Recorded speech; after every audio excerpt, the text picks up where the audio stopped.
दिवाली रोशनियां भरिया त्यौहार, मानवता का स्नेहा, अंधकार हनेरिया दूर करने वाला स्नेहा। इस मौके पर जो आप सूबे च बैठे गल कर रहे हैं तो किसानों का वड्डा हिस्सा ਵੱਖ-ਵੱਖ ढंगां नाल धरने मुजाहरे अंदोलन जूझ रहा है। देखो जी सरकार ਜਿਹੜੀਆਂ ਇਸ ਵੇਲੇ ਆਪ ਸਰਕਾਰਾਂ ਨੇ ਚਾਹੇ ਕੇਂਦਰ 'ਚ ਚਾਹੇ ਪੰਜਾਬ 'ਚ ਇਸ ਤੋਂ ਪਹਿਲਾਂ ਵੀ ਜਿਹੜੀਆਂ ਰਹੀਆਂ ਨੇ ਜੀ ਇਹਨਾਂ ਦਾ ਜਿਹੜਾ ਵਤੀਰਾ ਹੈ ਕਿਸਾਨੀ ਦੇ ਖੇਤੀ ਖੇਤਰ ਨਾਲ ਜੁੜੇ ਹੋਏ ਜਿਹੜੇ ਲੋਕ ਨੇ ਖੇਤ ਮਜ਼ਦੂਰ ਨੇ ਚਾਹੇ ਹੋਰ ਨੇ ਉਹਨਾਂ ਨੂੰ ਮੇਰਾ ਖਿਆਲ ਆ ਦੂਜੇ ਦਰਜੇ ਦਾ ਮਨੁੱਖ ਸਮਝਦੀ ਆ। ਘੋੜਿਆਂ ਦੀਆਂ ਕਾਠੀਆਂ ਤੇ ਸੌਂਦੇ ਸੀ, ਅੱਜ ਅਸੀਂ ਘੋੜਿਆਂ ਦੀ ਸਫ਼ਰ ਜਾਂਦੇ ਗੱਡੀਆਂ ਆ। ਹੁਣ ਵੀ ਜੇ ਆਪਣੀ ਗੱਲਬਾਤ ਚੱਲਦੀ ਹੈ ਤੁਰੇ ਜਾਂਦੇ ਆ ਸਿੱਖਾਂ ਤੇ ਹੀ ਹੈ, ਸਫ਼ਰ ਦੇ ਵਿੱਚ ਹੀ ਹੋ ਰਿਹਾ। ਇਸ ਕਰਕੇ ਸਾਹਮਣੇ ਹਿੰਮਤ ਪੱਲੇ ਆ ਜੀ। ਤੇ ਇਹਦੇ ਬਿਨਾ ਸਾਡੇ ਤਾਂ ਇਹੀ ਹੈਗਾ ਵੀ ਇਹੀ ਲੜਾਵਾ ਹੈ, ਸੰਘਰਸ਼ਾਂ ਬਿਨਾਂ ਹੋਰ ਕੋਈ ਚਾਰਾ ਨਹੀਂ ਰਿਹਾ। ਦੋ ਤਿੰਨ ਗਰੁੱਪਾਂ ਨੇ ਮੀਟਿੰਗਾਂ ਕੀਤੀਆਂ ਵੱਡੀਆਂ, ਉਹਨਾਂ ਨੇ ਬਹੁਤ ਉਹਨਾਂ ਦੇ ਵਿੱਚ ਮੈਂ ਵੀ ਹਾਜ਼ਰ ਸੀ। ਮੁੱਖ ਮੰਤਰੀ 6 ਤਰੀਕ ਵਾਲੀ ਮੀਟਿੰਗ ਦੇ ਵਿੱਚ ਬਹੁਤ ਵੱਡੀ ਪੱਧਰ ਤੇ ਹਾਂ ਕਹੀ ਗਿਆ, ਪਰ ਉਸ ਜਿਹੜੀ ਪ੍ਰੋਸੀਡਿੰਗ ਸੀ ਉਹਦੇ ਕੋਈ ਮਿੰਟਸ ਨਹੀਂ ਆਏ, ਕਿਸੇ ਦਾ ਕੋਈ ਡਿਸੀਜਨ ਦਾ ਫੈਸਲਾ ਨਹੀਂ ਆਇਆ, ਕਿਸੇ ਡੀਸੀ ਨੂੰ ਚਿੱਠੀ ਨਹੀਂ ਆਈ, ਕਿਸੇ ਐਸਐਸਪੀ ਨੂੰ ਚਿੱਠੀ ਨਹੀਂ ਆਈ। ਈਵਨ ਝੂਠੇ ਕੇਸ ਜਿਹੜੇ ਸਨ ਜਿਹੜੇ ਉਹ ਮੰਨ ਗਿਆ ਡੀਜੀਪੀ ਵੀ ਨੇ ਰੱਦ ਕਰਨ ਦੀ ਚਿੱਠੀ ਜਾਰੀ ਕਰ ਦਿਓ, ਅਸੀਂ ਕੱਲ ਪਰਸੋਂ ਪਤਾ ਕੀਤਾ ਉਹ ਨਹੀਂ ਆਈ। ਮਸਲੇ ਤੁਸੀਂ ਇੱਕੋ ਦਿਨ 'ਚ ਹੱਲ ਕਰਨਾ, ਪਰ ਜਿਹੜੀਆਂ ਕਮਿਟਮੈਂਟਸ ਤੁਸੀਂ ਕਰਦੇ ਹੋ ਉਹ 5 ਕਮਿਟਮੈਂਟਸ ਕੀਤੀਆਂ ਤਾਂ ਤੁਸੀਂ ਘੱਟੋ ਘੱਟ ਇਹ ਤਾਂ ਕਹਿ ਸਕਦੇ ਹੋ ਵੀ ਜੀ ਆਹ ਵਾਲੀ ਕਮਿਟਮੈਂਟ ਅਸੀਂ ਇਸ ਸਾਲ ਪੂਰੀ ਕਰ ਦਾਂਗੇ, ਅਗਲੀ ਵਾਲੀਆਂ ਜਿਹੜੀਆਂ 2 ਨੇ ਉਹ ਇਸ ਤਰੀਕ ਤੱਕ ਪੂਰੀ ਕਰਨੀਆਂ। ਤਾਂ ਉਹਨਾਂ ਨੂੰ ਵੀ ਲੱਗਦਾ ਵੀ ਫਿਰ ਇਹ ਉਹ ਸਹੀ ਦਿਸ਼ਾ ਵੱਲ ਸਰਕਾਰ ਚੱਲ ਪਈ। ਜਦੋਂ ਉਹਨੂੰ ਕਹਿ ਰਿਹਾ ਵੀ 6 ਤਰੀਕ ਦੀ ਮੀਟਿੰਗ ਹੋਈ ਪਈ ਹੈ, ਅੱਜ ਤੁਸੀਂ ਦੇਖੋ ਡੇਟ 24 ਹੋ ਗਈ ਹੈ, ਤਾਂ 24 ਤਰੀਕ ਤੱਕ ਤੁਸੀਂ ਅਗਰ ਮਤਲਬ ਕੁਝ ਕਰ ਹੀ ਨਹੀਂ ਰਹੇ, ਮਤਲਬ ਕੋਈ ਪ੍ਰੋਸੀਡਿੰਗ ਵੀ ਜਾਰੀ ਨਹੀਂ ਹੋਈਆਂ, ਤਾਂ ਤੁਸੀਂ ਉਹ ਵਿਸ਼ਵਾਸ ਕਿਸਾਨਾਂ ਦਾ ਬਹਾਲ ਕਿਵੇਂ ਕਰੋਗੇ? ਇਹ ਇੱਕ ਤਾਂ ਇਹ ਵੱਡੀਆਂ ਜਿਹੜੀਆਂ ਹੁੰਦੀਆਂ, ਪਰ ਦੂਜੇ ਪਾਸੇ ਤੁਸੀਂ ਦੇਖੋ ਇਹ ਕਰਦੇ ਇਸ ਕਰਕੇ ਨਹੀਂ ਕਿ ਇਹਦੇ ਵਿੱਚ ਬਹੁਤ ਸਾਰੀਆਂ ਥਾਵਾਂ ਤੇ ਹੋ ਸਕਦਾ ਕਿ ਵੱਡੇ ਫਾਈਨਾਂਸ ਦੀ ਵੀ ਲੋੜ ਪਵੇ। ਹੁਣ ਪੰਜਾਬ ਦੀ ਗਵਰਨਮੈਂਟ ਦੇ ਵਿੱਚ ਵੀ ਜਿਹੜੀ ਹੈ ਉਹਨੂੰ ਵੀ ਮਤਲਬ ਦਿੱਲੀ ਦੇ ਵਿੱਚ ਜਿਹੜੀ ਆਮ ਟਵਿਸਟਿੰਗ ਕਰਕੇ ਉੱਥੇ ਹੀ ਨਿਕਾਲ ਲਿਆਈ ਜਾ ਰਹੀ ਹੈ ਕਿ ਬਈ ਤੁਸੀਂ ਅਜੇ ਵੀ ਸੜਕ ਤੇ ਹੀ ਹੋ, ਤੁਸੀਂ ਮਤਲਬ ਸਾਨੂੰ ਤਾਂ ਤੁਸੀਂ ਕਹਿੰਦੇ ਹੋ ਕਿ ਵੀ ਸਾਡੇ ਖਿਲਾਫ ਤੁਸੀਂ ਸਹੀ ਨਹੀਂ ਐਟੀਟਿਊਡ ਹੈਗਾ, ਤੇ ਤੁਹਾਡੀ ਆਪਣੀ ਗਵਰਨਮੈਂਟ ਵੀ ਜਿਹੜੀ ਆ ਤੁਹਾਡਾ ਹੱਲ ਨਹੀਂ ਕਰ ਰਹੀ। ਤਾਂ ਇਹ ਇੱਕ ਮਤਲਬ ਪ੍ਰੈਸ਼ਰ ਟੈਕਟਿਕਸ ਜਿਹੜੀ ਸੈਂਟਰ ਸਰਕਾਰ ਖੇਡ ਰਹੀ ਹੈ ਤੇ ਸਟੇਟ ਗਵਰਨਮੈਂਟ ਵੀ ਉਹਦੇ ਨਾਲ ਜਿਹੜੀ ਰਲੀ ਹੋਈ ਹੈ। ਪਰ ਸਾਨੂੰ ਮਤਲਬ ਉਸ ਕੈਬਨਿਟ ਦੀ ਮੀਟਿੰਗ ਦੇ ਵਿੱਚ ਖੇਤੀ ਖੇਤਰ ਦੇ ਸੰਬੰਧਿਤ ਖੇਤੀ ਪ੍ਰਧਾਨ ਸੂਬੇ ਦੇ ਨਾਲ ਕੋਈ ਇੱਕ ਏਜੰਡਾ ਹੀ ਨਹੀਂ ਸੀ ਸਾਰੀ ਕੈਬਨਿਟ ਦੀ ਮੀਟਿੰਗ ਦੇ ਵਿੱਚ। ਪਿਛਲੇ ਸਾਲ ਕਣਕ ਦਾ ਝਾੜ ਘੱਟ ਨਿਕਲਿਆ, ਉਹਦਾ ਇਹਨਾਂ ਨੇ ਕਿਹਾ ਸੀ ਅਸੀਂ ਦਵਾਂਗੇ। ਨੰਬਰ 2 ਨਰਮੇ ਦੀ ਸੁੰਡੀ ਪਈ। ਨੰਬਰ 3 1 ਲੱਖ ਏਕੜ ਝੋਨਾ ਹੋਣਾ ਪਿਆ, ਜਿਹੜਾ ਇੱਕ ਵਾਇਰਸ ਖਾਸ ਕਰਨ ਦਾ ਜਿਹਨੂੰ ਚੈਨੀ ਵਾਇਰਸ ਜਾਂ ਐਗਰੀਕਲਚਰ ਟੈਕਨੋਲੋਜੀ ਦਾ ਅਜੇ ਤੱਕ ਫੇਸ ਨਹੀਂ ਕਰ ਸਕੇ ਕਿਹੜਾ ਵਾਇਰਸ ਹੈ, ਉਹ ਝੋਨਾ ਤਬਾਹ ਹੋਇਆ। ਕਿਸੇ ਦਾ ਕੋਈ ਮੁਆਵਜ਼ਾ ਨਹੀਂ। ਜਿਹੜਾ ਸਾਡਾ ਸਹਾਇਕ ਧੰਦਾ ਖੇਤੀ ਸਭ ਤੋਂ ਪਸ਼ੂਆਂ ਦਾ ਜਿਹੜਾ ਸਕਿੰਡ ਜਿਹਨਾਂ ਬੁਰਾ ਹੋਇਆ 1 ਲੱਖ ਰੁਪਏ ਮੁਆਵਜ਼ੇ ਦੀ ਅਸੀਂ ਗੱਲ ਕੀਤੀ, ਕਹਿੰਦੇ ਜ਼ਰੂਰ ਕੁਛ ਕਰਾਂਗੇ। ਉਹਨਾਂ ਦੀ ਗਿਣਤੀ ਕਰਾ ਲਓ। ਉਹਨਾਂ ਜਿਹੜੇ ਬਿਮਾਰ ਪਸ਼ੂ ਨੇ ਬਿਮਾਰ ਪਸ਼ੂ ਦੁੱਧ ਦੇਣਾ ਬੰਦ ਕਰਕੇ, ਇੱਕ ਤਾਂ ਬਿਮਾਰੀ ਦਾ ਇਲਾਜ ਹੋ ਰਿਹਾ, ਇੱਕ ਉਹਨਾਂ ਦਾ ਦੁੱਧ ਨਹੀਂ ਦਿੱਤਾ ਜਾ ਰਿਹਾ, ਉਹਨਾਂ ਨੂੰ ਕੋਈ ਸਹਾਇਤਾ ਦਿੱਤੀ ਜਾਵੇ। ਕਿਸੇ ਕਿਸਮ ਦੀ ਕੋਈ ਗੱਲ ਕੈਬਨਿਟ ਦੇ ਵਿੱਚ ਏਜੰਡੇ ਦੇ ਰੂਪ ਵਿੱਚ ਨਹੀਂ ਹੈ।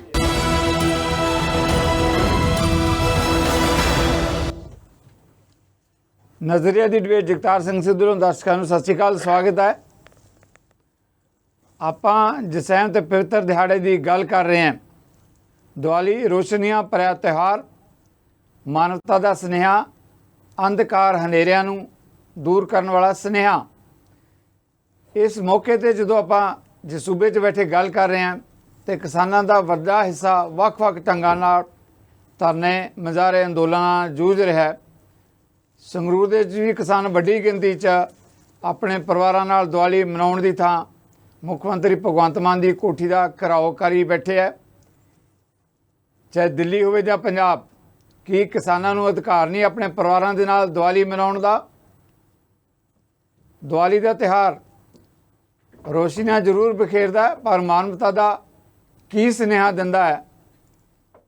ਇਹਦੇ ਨਾਲ ਪਰਾਲੀ ਤੇ ਮਾਨਵਤਾ ਦੇ ਬਹੁਤ ਸਾਰੇ ਮੁੱਦੇ ਪ੍ਰਦੂਸ਼ਣ ਨੂੰ ਲੈ ਕੇ ਵੀ ਜੁੜੇ ਹੋਏ ਹੈ। ਇਹਨਾਂ ਮਾਮਲਿਆਂ ਤੇ ਜਿਹੜੇ ਮੇਰੀ ਬੇਨਤੀ ਪ੍ਰਵਾਨ ਕਰਕੇ ਮੇਰੇ ਨਾਲ ਮਹਿਮਾਨ ਸਤਿਕਾਰਤ ਮਹਿਮਾਨ ਸਾਡੇ ਜੁੜੇ ਹੈ। ਜਗਮੋਹਨ ਸਿੰਘ ਉੱਪਲ ਜੀ ਨੇ, ਕਦਾਵਰ ਕਿਸਾਨ ਆਗੂ ਨੇ, ਲੰਬੇ ਸਮੇਂ ਤੋਂ ਜਿਨ੍ਹਾਂ ਨੇ ਦਿੱਲੀ ਦੀਆਂ ਬੁਰੂਆਂ ਤੇ ਕਿਸਾਨੀ ਅੰਦੋਲਨ ਲੜਿਆ ਤੇ ਮੋਦੀ ਸਰਕਾਰ ਚੁਕਾਈ। ਸਾਡੇ ਨਾਲ ਦੂਜੇ ਮਹਿਮਾਨ ਸ਼੍ਰੋਮਣੀ ਗੁਰਦੁਆਰਾ ਪ੍ਰਬੰਧਕ ਕਮੇਟੀ ਦੇ ਸਾਬਕਾ ਮੈਂਬਰ ਨੇ ਅਮਰਿੰਦਰ ਸਿੰਘ ਜੀ। ਕਿਸ ਤਰ੍ਹਾਂ ਮਾਨਵਤਾ ਦਾ ਸੁਨੇਹਾ ਦਿੰਦੀ ਹੈ ਦੀਵਾਲੀ, ਇਹਨਾਂ ਨਾਲ ਵੀ ਆਪਾਂ ਕਰਾਂਗੇ ਚਰਚਾ। ਸਾਡੇ ਨਾਲ ਅਗਲੇ ਮਹਿਮਾਨ ਇੰਦਰਪ੍ਰੀਤ ਸਿੰਘ, ਸਾਡੇ ਸ਼ਹਿਰ ਦੇ ਖਿੱਤੇ ਦੇ ਸੀਨੀਅਰ ਜਰਨਲਿਸਟ। ਸਾਰੇ ਮਹਿਮਾਨਾਂ ਨੂੰ ਮੈਂ ਤੁਹਾਡੇ ਵੱਲੋਂ ਜੀ ਆਖਦਾ, ਵੈਲਕਮ ਕਰਦਾ ਹਾਂ। Thank you. ਧੰਨਵਾਦ ਜੀ। ਮਿਹਰਬਾਨੀ। ਜਗਮੋਹਨ ਜੀ, ਪਹਿਲਾ ਸਵਾਲ ਮੈਂ ਤੁਹਾਡੇ ਤੋਂ ਲੈਣ ਲੱਗਿਆ ਹਾਂ। ਲਓ ਜੀ। ਚਾਹੇ ਦਿੱਲੀ ਹੋਵੇ ਜਾਂ ਪੰਜਾਬ, ਇੱਕ ਸਵਾਲ ਤਾਂ ਹੈ ਹੀ ਹੈ ਕਿ ਜਦੋਂ ਦੀਵਾਲੀ ਦਾ ਤਿਉਹਾਰ ਹੈ ਤਾਂ ਕੀ ਕਿਸਾਨਾਂ ਨੂੰ ਅਧਿਕਾਰ ਨਹੀਂ ਆਪਣੇ ਪਰਿਵਾਰਾਂ ਨਾਲ ਦੀਵਾਲੀਆਂ ਮਨਾਉਣ ਦਾ? ਦਿੱਲੀ ਦੀ ਸਰਕਾਰ ਹੋਵੇ, ਪੰਜਾਬ ਦੀ ਸਰਕਾਰ ਹੋਵੇ, ਕਿਉਂ ਵਖਰੇਵਾਂ ਤੇ ਅਮਾਨਵੀ ਵਤੀਰਾ ਅਪਣਾਉਂਦੀ ਹੈ ਇਸ ਵੱਡੇ ਗਰੁੱਪ ਵੱਲ? ਜੀ ਉਪਲ ਜੀ। ਦੇਖੋ ਜੀ, ਸਰਕਾਰਾਂ ਜਿਹੜੀਆਂ ਇਸ ਵੇਲੇ ਹਾਕਮ ਸਰਕਾਰਾਂ ਨੇ, ਚਾਹੇ ਕੇਂਦਰ 'ਚ ਚਾਹੇ ਪੰਜਾਬ 'ਚ, ਇਸ ਤੋਂ ਪਹਿਲਾਂ ਵੀ ਜਿਹੜੀਆਂ ਰਹੀਆਂ ਨੇ, ਜੀ, ਇਹਨਾਂ ਦਾ ਜਿਹੜਾ ਵਤੀਰਾ ਹੈ ਕਿਸਾਨੀ ਦੇ ਖੇਤੀ ਖੇਤਰ ਨਾਲ ਜੁੜੇ ਹੋਏ ਜਿਹੜੇ ਲੋਕ ਨੇ, ਖੇਤ ਮਜ਼ਦੂਰ ਨੇ ਚਾਹੇ ਹੋਰ ਨੇ, ਉਹਨਾਂ ਨੂੰ ਮੇਰਾ ਖਿਆਲ ਆ ਦੂਜੇ ਦਰਜੇ ਦਾ ਮਨੁੱਖ ਸਮਝਦੀ ਆ ਔਰ ਗੈਰ ਮਨੁੱਖੀ ਵਤੀਰਾ ਹਮੇਸ਼ਾ ਹੀ ਕਰਦੀ ਆ। ਜੇ ਆਪਾਂ ਦੀਵਾਲੀ ਵਾਲੇ ਦਿਨ ਦੀ ਗੱਲ ਕਰੀਏ ਤਾਂ ਦੀਵਾਲੀ ਵਾਲੇ ਦਿਨ ਦੇ ਹੋਰ ਕਾਰਨ ਤਾਂ ਦੇਖੋ, ਜਿਹੜੀਆਂ ਮੰਗਾਂ, ਜੇ ਮਤਲਬ ਮੁੱਖ ਮੰਤਰੀ ਨਾਲ 2-3 ਗਰੁੱਪਾਂ ਨੇ ਮੀਟਿੰਗਾਂ ਕੀਤੀਆਂ ਵੱਡੀਆਂ, ਉਹਨਾਂ ਨੇ ਬਹੁਤ, ਉਹਨਾਂ ਦੇ ਵਿੱਚ ਮੈਂ ਵੀ ਹਾਜ਼ਰ ਸੀ ਮੁੱਖ ਮੰਤਰੀ 6 ਤਰੀਕ ਵਾਲੀ ਮੀਟਿੰਗ ਦੇ ਵਿੱਚ, ਬਹੁਤ ਵੱਡੀ ਪੱਧਰ ਤੇ ਹਾਂ ਕਰੀ ਗਿਆ। ਪਰ ਉਸ ਜਿਹੜੀ ਪ੍ਰੋਸੀਡਿੰਗ ਸੀ ਉਹਦੇ ਕੋਈ ਮਿੰਟਸ ਨਹੀਂ ਆਏ, ਕਿਸੇ ਦਾ ਕੋਈ ਡਿਸੀਜਨ ਦਾ ਕੋਈ ਫੈਸਲਾ ਨਹੀਂ ਆਇਆ, ਕਿਸੇ ਡੀਸੀ ਨੂੰ ਚਿੱਠੀ ਨਹੀਂ ਆਈ, ਕਿਸੇ ਐਸਐਸਪੀ ਨੂੰ ਚਿੱਠੀ ਨਹੀਂ ਆਈ। ਈਵਨ ਝੂਠੇ ਕੇਸ ਜਿਹੜੇ ਸਨ, ਜਿਹੜੇ ਉਹ ਮੰਨ ਗਿਆ ਡੀਜੀਪੀ ਵੀ ਇਹਦੇ ਰੱਦ ਕਰਨ ਦੀ ਚਿੱਠੀ ਜਾਰੀ ਕਰ ਦਿਓ, ਅਸੀਂ ਕੱਲ ਪਰਸੋਂ ਪਤਾ ਕੀਤਾ, ਉਹ ਨਹੀਂ ਆਈ।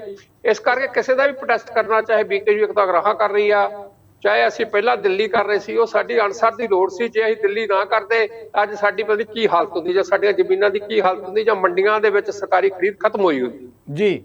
ਇਸ ਕਰਕੇ ਇਹ ਸੰਘਰਸ਼ ਕਰਨਾ ਸਾਡੀ ਅਨਸਰ ਦੀ ਲੋੜ ਹੈ, ਸਾਡਾ ਸ਼ੌਂਕ ਨਹੀਂਗਾ। ਔਰ ਸਾਨੂੰ ਬਹੁਤ ਹੀ ਦੁਖਦਾਇਕ ਤੇ ਅਫਸੋਸ ਨਾਲ ਕਹਿਣਾ ਪੈ ਰਿਹਾ ਹੈ ਕਿ ਪੰਜਾਬ ਸਰਕਾਰ ਵੱਲੋਂ ਕਿਸੇ ਕਿਸਮ ਦਾ ਬਿਆਨ ਨਹੀਂ ਆਇਆ, ਜਦੋਂ ਕਿ ਉੱਥੇ ਜਿੱਥੇ ਧਰਨਾ ਲੱਗਾ ਹੈ ਮੁੱਖ ਮੰਤਰੀ ਦੀ ਕੋਠੀ ਦੇ ਬਾਹਰ, ਉੱਥੇ 2 ਕਿਸਾਨਾਂ ਦੀ ਮੌਤ ਵੀ ਹੋ ਚੁੱਕੀ ਹੈ। ਤੇ ਇਸ ਸਮੇਂ ਮਾਤਮ ਦੇ ਦੌਰਾਨ ਦੀਵਾਲੀਆਂ ਮਨਾਉਣ ਦਾ ਤਾਂ ਕਿੱਥੇ, ਮਤਲਬ ਬਹੁਤ ਜ਼ਿਆਦਾ ਮੁਸ਼ਕਲ ਭਰੇ ਦਿਨ ਔਰ ਬਹੁਤ ਜ਼ਿਆਦਾ ਲੋਕਾਂ ਵਿੱਚ ਰੋਸ ਪ੍ਰਗਟਾਵਾ ਆ ਰਿਹਾ ਹੈ। ਔਰ ਇਹਦੇ ਚੋਂ ਕਈ ਤਰ੍ਹਾਂ ਦੀਆਂ ਮਤਲਬ ਮਾਨਸਿਕ ਸਮੱਸਿਆਵਾਂ ਵੀ ਉੱਠਦੀਆਂ ਨੇ, ਜਿਹੜੇ ਕਾਰਨ ਕਰਕੇ ਲੋਕ ਸੁਸਾਈਡ ਵਾਲੇ ਪਾਸੇ ਵੀ ਜਾਂਦੇ ਨੇ। ਪਰ ਚੰਗੀ ਗੱਲ ਇਹ ਆ, ਸਾਡੀਆਂ ਸਾਰੀਆਂ ਕਿਸਾਨ ਜਥੇਬੰਦੀਆਂ ਸੰਘਰਸ਼ਾਂ 'ਚ ਨੇ ਔਰ ਅਸੀਂ ਕਟੋਲ ਪਲਾਜ਼ਾ ਨਜਾਇਜ਼ ਲੱਗਾ ਆ, ਉੱਥੇ ਬੀਕੇ ਟਕੁੰਦ ਦੀ ਵੱਡੀ ਮਾਤਰਾ ਦੇ ਵਿੱਚ ਬੈਠੇ ਹੋਏ ਨੇ। ਉਹ ਲੱਗਣਾ ਸੀ ਬਰਨਾਲਾ ਮੋਗਾ ਰੋਡ ਤੇ ਉਹਨੇ ਬਰਨਾਲਾ ਬਾਜਾਖਾਨਾ ਰੋਡ ਦੇ ਵਿੱਚ ਹੀ ਲਾਤਾ। 2 ਰੋਡਾਂ ਨੂੰ ਇਕੱਠਾ ਕਰਨ ਲੱਗ ਪਿਆ, ਦੁੱਗਣਾ 2-2 ਲੱਖ ਰੁਪਇਆ ਦੂਜੀ ਸੜਕ ਤੋਂ ਨਜਾਇਜ਼ ਰੋਜ਼ ਇਕੱਠਾ ਕਰ ਰਹੇ ਨੇ, ਉੱਥੇ ਬੈਠੇ ਨੇ। ਹੋਰ ਥਾਵਾਂ ਤੇ ਵੀ ਸੰਘਰਸ਼ ਚੱਲ ਰਹੇ ਨੇ। ਔਰ ਸਭ ਤੋਂ ਵੱਡਾ ਜਿਹੜਾ ਇੱਕ ਮਹੱਤਵਪੂਰਨ ਮੁੱਦਾ, ਜਿਹੜਾ ਇੱਕ ਲੰਮੇ ਸਮੇਂ ਲਈ ਕਰਨਾ ਚਾਹੀਦਾ, ਇਹ ਤਾਂ ਠੀਕ ਹੈ ਮੌਕੇ ਦੀ ਸਟਰਗਲ ਹੈ, ਸੰਘਰਸ਼ ਨੇ, ਇਹ ਤਾਂ ਜੇ ਬੰਗਾ ਸਵੀਕਾਰ ਕਰੇਗੀ ਸਰਕਾਰ ਤਾਂ ਹੱਲ ਹੋ ਜਾਂਦੀਆਂ ਨੇ। ਪਰ ਅਸਲ ਦੇ ਵਿੱਚ ਜਦੋਂ ਦਾ ਇਹਨਾਂ ਨੇ ਇਹ ਕੀਤਾ ਨਾ ਵੀ ਝੋਨਾ ਜਿਹੜਾ ਜੀਰੀ ਲਾਉਣੀ ਆ ਉਹਦੀ ਡੇਟ ਬਾਉਂਡ ਕਰਤਾ ਵੀ 10 ਜੂਨ 12 ਜੂਨ 14 ਜੂਨ 20 ਜੂਨ ਤੋਂ ਪਹਿਲਾਂ ਨਹੀਂ ਲਾ ਸਕਦੇ, ਸਿਰਫ ਆਪਦੀ ਬਿਜਲੀ ਬਚਾਉਣ ਲਈ।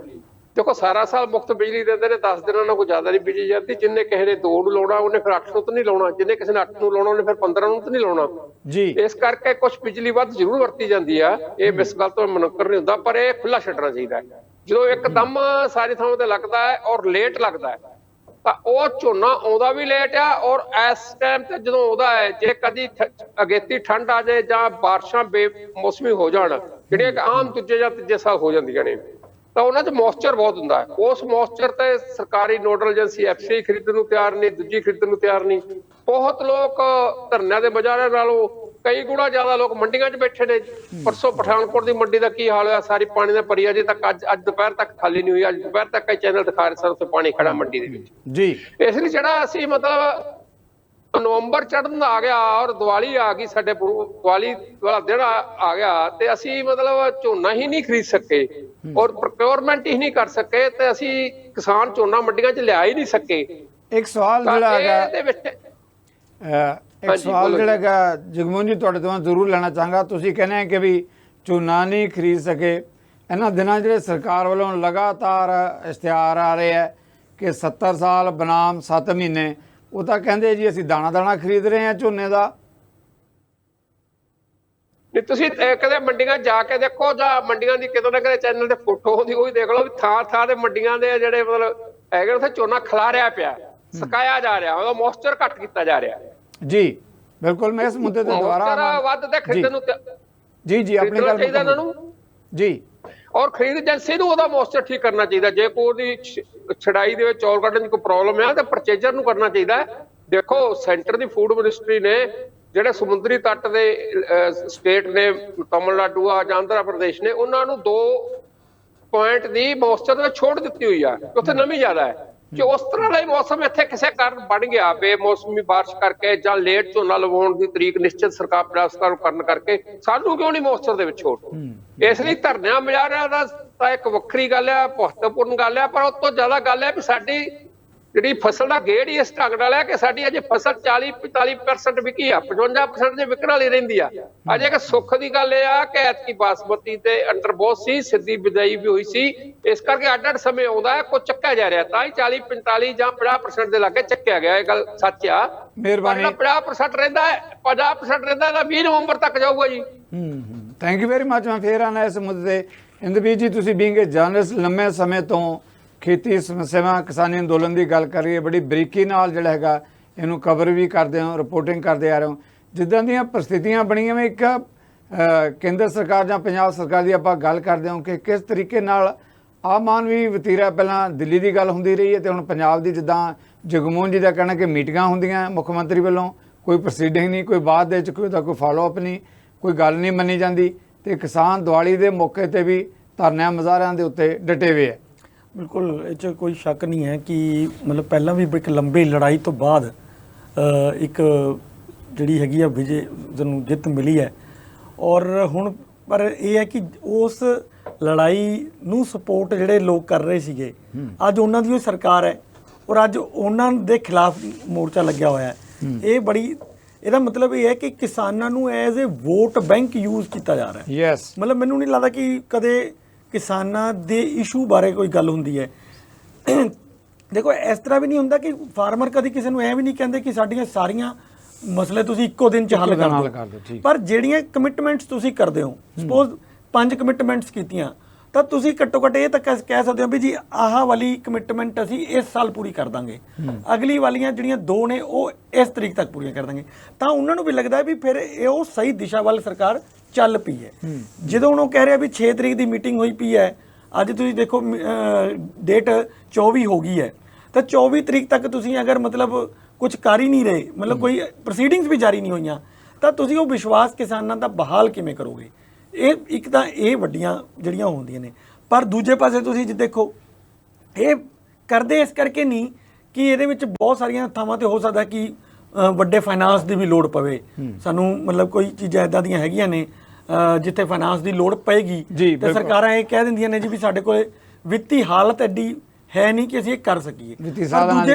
ਪਰ ਜੇ ਦੂਜੇ ਪਾਸੇ ਤੁਸੀਂ ਦੇਖੋ ਕੱਲ ਹੀ 6% ਸਰਕਾਰੀ ਕਰਮਚਾਰੀਆਂ ਨੂੰ ਡੀਏ ਦੇਤਾ ਹੈ। ਉਹ ਕਿੰਨੇ ਕੁ ਲੋਕ ਨੇ, ਮਤਲਬ ਹਾਰਡਲੀ 3-4 ਲੱਖ ਦੀ ਉਹਨਾਂ ਦੀ ਪਾਪੂਲੇਸ਼ਨ ਨਹੀਂ ਹੈ ਜਿਹੜੇ ਸਰਕਾਰੀ ਕਰਮਚਾਰੀ ਹੈਗੇ ਨੇ। ਕਹਿੰਦੇ ਵੀ ਜੀ ਆਮ ਸੌਰੀ ਮੈਂ ਵਿੱਚੋਂ ਟੋਕਣ ਲੱਗਿਆ, ਤੁਸੀਂ ਬਹੁਤ ਦਿਲਚਸਪ ਸਵਾਲ ਲੈ ਰਹੇ ਹੋ ਕਿ ਤੁਸੀਂ ਕਹਿ ਰਹੇ ਹੋ ਕਿ ਕਰਮਚਾਰੀਆਂ ਨੂੰ 6% ਜਿਹੜਾ ਹੈਗਾ ਡੀਏ ਅਲਾਉਂਸ ਡੀਏ ਪਤਾ ਦਿੱਤਾ ਹੈ, ਉਹ ਤਾਂ ਹੈ ਹੀ ਹੈ, ਪਰ ਪਤਾ ਦੇ ਕੇ ਜਿਸ ਤਰੀਕੇ ਨਾਲ ਪ੍ਰਚਾਰ ਕੀਤਾ ਜਾ ਰਿਹਾ, ਗਾਜ ਲੰਮੇ ਇਸ਼ਤਿਹਾਰ ਪਹਿਲੇ ਸਫ਼ਿਆਂ ਦੇ ਉੱਤੇ, ਕਿ ਇਹ ਵੀ ਇੱਕ ਐਂਗਲ ਹੈ ਕਿ ਤੁਸੀਂ ਜਿੰਨਾ ਕਰਦੇ ਹੋ ਉਸ ਤੋਂ ਕਈ ਗੁਣਾ ਤਾਂ ਉਹਦਾ ਪ੍ਰਾਪੇਗੰਡਾ ਕਰਦੇ ਹੋ। ਇੱਦਾਂ ਲੱਗਦਾ ਕਿ ਸਰਕਾਰ ਹੁਣ ਮੈਨੂੰ ਲੱਗਦਾ ਕਿ ਮੀਡੀਆ ਦੀ ਉਹ ਕਹਿੰਦੇ ਵੀ ਖਬਰਾਂ ਦੇਣ ਦੀ ਤਾਂ ਲੋੜ ਹੀ ਨਹੀਂ, ਇਸ਼ਤਿਹਾਰ ਹੀ ਦਿਓ। ਬਿਲਕੁਲ ਠੀਕ ਗੱਲ ਹੈ ਤੁਹਾਡੀ ਕਿ ਅੱਜ ਕੱਲ੍ਹ ਤੁਸੀਂ ਦੇਖੋ ਕਿ ਇਹ ਇੱਕ ਆਰਮ ਟਵਿਸਟਿੰਗ ਟੂਲ ਬਣ ਗਿਆ ਹੈ, ਮਤਲਬ ਜਿਹੜਾ ਨਾ ਜਿਨ੍ਹਾਂ ਤੋਂ ਮੀਡੀਆ ਨੂੰ ਆਪਣੇ ਰਾਹੀਂ ਮਤਲਬ ਆਪਣੀਆਂ ਖਬਰਾਂ ਕਿਵੇਂ ਲਿਖਵਾਉਣੀਆਂ ਨੇ ਉਹ ਇੱਕ ਟੂਲ ਵਾਂਗੂ ਯੂਜ਼ ਕਰਦੇ ਆ। ਇਹ ਉਸ ਤਰ੍ਹਾਂ ਨਹੀਂ ਹੈ ਕਿ ਬਈ ਅਖਬਾਰਾਂ ਦੇ ਕੇ ਕੋਈ ਪ੍ਰਚਾਰ ਕਰ ਰਿਹਾ, ਇਸ਼ਤਿਹਾਰ ਦੇ ਕੇ ਕੋਈ ਉਹਨਾਂ ਦਾ ਪ੍ਰਚਾਰ ਹੋ ਰਿਹਾ, ਪ੍ਰਚਾਰ ਨਹੀਂ ਹੋ ਰਿਹਾ, ਉਹ ਐਕਚੁਅਲੀ ਆਰਮ ਟਵਿਸਟਿੰਗ ਟੂਲ ਹੈ ਜਿਹੜਾ ਮਤਲਬ ਮੀਡੀਆ ਨੂੰ ਕਾਬੂ ਕਰਨ ਲਈ ਯੂਜ਼ ਕੀਤਾ ਜਾ ਰਿਹਾ। ਸੁਨੇਹਾ ਦੇ ਰਹੇ ਸਾਡੇ ਹੱਥ 'ਚ ਬਹੁਤ ਕੁਝ ਹੈ। ਬਿਲਕੁਲ, ਕਿਉਂਕਿ ਮਤਲਬ ਮੈਨੂੰ ਇਹ ਲੱਗ ਰਿਹਾ ਕਿ ਜਿਹੜੇ ਜਦੋਂ ਅਸੀਂ ਇਹਦੀ ਗੱਲ ਕਰਦੇ ਹਾਂ, ਜਿਵੇਂ ਮੈਂ ਫਾਈਨਾਂਸਸ ਦੀ ਗੱਲ ਕਰ ਰਿਹਾ ਸੀਗਾ ਵੀ 6% ਜਿਹੜਾ ਡੀਏ ਦਿੱਤਾ ਹੈ ਉਹ ਉਹਨਾਂ ਦੀ ਆਲਰੇਡੀ ਜਿਹੜੀ ਤਨਖਾਹ ਨੇ, ਚੰਗੀਆਂ ਮੋਟੀਆਂ ਤਨਖਾਹ ਨੇ, ਉਹਦੇ ਵਿੱਚ ਹੋਰ ਵਾਧਾ ਹੀ ਕੀਤਾ ਹੈ। ਜਦਕਿ ਜੇ ਤੁਸੀਂ ਉਹਨੂੰ ਕੰਪੇਅਰ ਫਾਰਮਿੰਗ ਨਾਲ ਕਰੋ, ਫਾਰਮਿੰਗ ਸੈਕਟਰ ਨਾਲ ਕਰੋ, ਜਾਂ ਜਿਵੇਂ ਹੁਣੀ ਸਾਡੇ ਕਿਸਾਨ ਨੇਤਾ ਦੱਸ ਰਹੇ ਸੀ ਕਿ ਵੀ ਸਾਡੀ ਪਰਾਲੀ ਸੁੱਕ ਨਹੀਂ ਰਹੀ ਹੈ ਜੇ, ਕਿਉਂਕਿ ਮੋਇਸਚਰ ਉਹ 'ਚ ਬਹੁਤ ਜ਼ਿਆਦਾ ਹੈ। ਅਸੀਂ ਕੀ ਆਪਣੀ ਮੰਡੀਆਂ 'ਚ ਇਹ ਜੇ ਡਰਾਇਰ ਸਿਸਟਮ ਨਹੀਂ ਹਜੇ ਤੱਕ ਡਿਵੈਲਪ ਕਰ ਸਕਦੇ ਕਿ ਜੇ ਕੋਈ ਮੋਇਸਚਰ ਇੱਕਦਮ ਇਦਾਂ ਜ਼ਿਆਦਾ ਆ ਜਾਂਦਾ ਹੈ ਤਾਂ ਉਹਨੂੰ ਕਿਸ ਤਰ੍ਹਾਂ ਅਸੀਂ ਸੁਕਾ ਸਕੀਏ। ਬਹੁਤ ਵੱਡੇ ਜਿਹੜੀਆਂ ਸਟੇਟਾਂ ਹੈਗੀਆਂ ਨੇ ਜਾਂ ਕੰਟਰੀਜ਼ ਹੈਗੇ ਨੇ, ਉਹਨਾਂ ਕੋਲ ਇਦਾਂ ਦੇ ਟੂਲਸ ਹੈਗੇ ਨੇ। ਤੇ ਅਸੀਂ ਜਿਹੜੀ ਪੰਜਾਬ ਹੈ, ਜਿਹਨੂੰ ਅਸੀਂ ਕਹਿੰਦੇ ਹਾਂ ਕਿ ਪੰਜਾਬ ਐਗਰੀਕਲਚਰ ਦੇ ਮਾਮਲੇ 'ਚ ਤਾਂ ਘੱਟੋ ਘੱਟ ਪੂਰੇ ਕੰਟਰੀ ਵਾਸਤੇ ਇੱਕ ਮਤਲਬ ਨਵੀਂ ਮਿਸਾਲ ਪੈਦਾ ਕਰਕੇ ਰੱਖਦਾ ਹੈ। ਮੰਡੀਕਰਨ ਸਾਡਾ ਸਿਸਟਮ ਇੰਨਾ ਕਮਾਲ ਦਾ ਹੈ, ਪਰ ਅਸੀਂ ਉਸ 'ਚ ਵੀ ਉੱਥੇ ਹੀ ਖੜੇ ਹਾਂ। ਜੇ ਤੁਸੀਂ ਆਪਣੇ ਜਦੋਂ ਤੁਸੀਂ ਰਿਪੋਰਟਿੰਗ ਕਰਦੇ ਸੀ, ਤੁਸੀਂ ਉਦੋਂ ਦੀ ਉਹ ਦੇਖ ਲਓ ਤੇ ਅੱਜ ਉਹੀ 15 ਸਾਲ ਬਾਅਦ ਦੀ ਤੁਸੀਂ ਹਾਲਤ ਦੇਖ ਲਓ, ਤੁਹਾਨੂੰ ਲੱਗੂਗਾ ਕਿ ਯਾਰ ਕੋਈ ਫਰਕ ਪਿਆ ਹੀ ਨਹੀਂ, ਮੰਡੀਆਂ ਸੇਮ ਸਿਸਟਮ 'ਚ ਨੇ। ਜਦਕਿ ਕਿੰਨਾ ਚੀਜ਼ਾਂ ਚੇਂਜ ਹੋ ਚੁੱਕੀਆਂ ਨੇ ਤੇ ਹੁਣ ਟੈਕਨੋਲੋਜੀ ਇੰਨੀ ਆ ਚੁੱਕੀ ਹੈ, ਤਾਂ ਅਸੀਂ ਇਹ ਜਿਹੀਆਂ ਚੀਜ਼ਾਂ ਮੰਡੀਆਂ 'ਚ ਕਿਉਂ ਨਹੀਂ ਲਗਾ ਸਕਦੇ। ਹੁਣ ਜਿਹੜਾ ਇੱਥੇ ਹੁਣ ਜਿਹੜਾ 6% ਵਧਾਇਆ, ਉਹਦੇ ਨਾਲ ਮੈਨੂੰ ਲੱਗਦਾ ਕਿ 500 ਤੋਂ 600 ਕਰੋੜ ਰੁਪਇਆ ਸਾਲ ਦਾ ਵੱਧ ਜੂਗਾ ਹੋਰ ਕਰਮਚਾਰੀਆਂ ਦੇ ਉੱਤੇ। ਉਹ ਬੋਝ ਕਿਸ ਤੇ ਆਣਾ ਹੈ? ਬੋਝ ਤਾਂ ਖਜ਼ਾਨੇ ਤੇ ਹੀ ਹੈ ਨਾ ਜੀ। ਤਾਂ ਉਹ 500-600 ਕਰੋੜ ਜੇ ਕਿਤੇ ਫਾਰਮਿੰਗ ਸੈਕਟਰ ਤੇ ਲੱਗਿਆ ਹੁੰਦਾ ਤਾਂ ਮੈਨੂੰ ਲੱਗਦਾ ਕਿ ਸਾਨੂੰ ਇਹ ਧਰਨੇ ਦੇਖਣ ਦੀ ਲੋੜ ਨਾ ਪੈਂਦੀ। ਕਿਸਾਨ ਵੀ ਆਪਣੇ ਘਰਾਂ ਦੇ ਵਿੱਚ ਬਹਿ ਕੇ ਦੀਵਾਲੀਆਂ ਮਨਾ ਸਕਦੇ ਸੀ। ਪਰ ਮੈਨੂੰ ਲੱਗਦਾ ਕਿ ਜਦੋਂ ਇਸ ਸਰਕਾਰ ਜਿਹੜੀ ਕਿ 92 ਸੀਟਾਂ ਲੈ ਕੇ ਆਈ ਹੈ, ਉਹ ਆਪਣੇ ਤੌਰ ਤੇ 92 ਸੀਟਾਂ ਲੈ ਕੇ ਨਹੀਂ ਆਈ ਹੈਗੀ।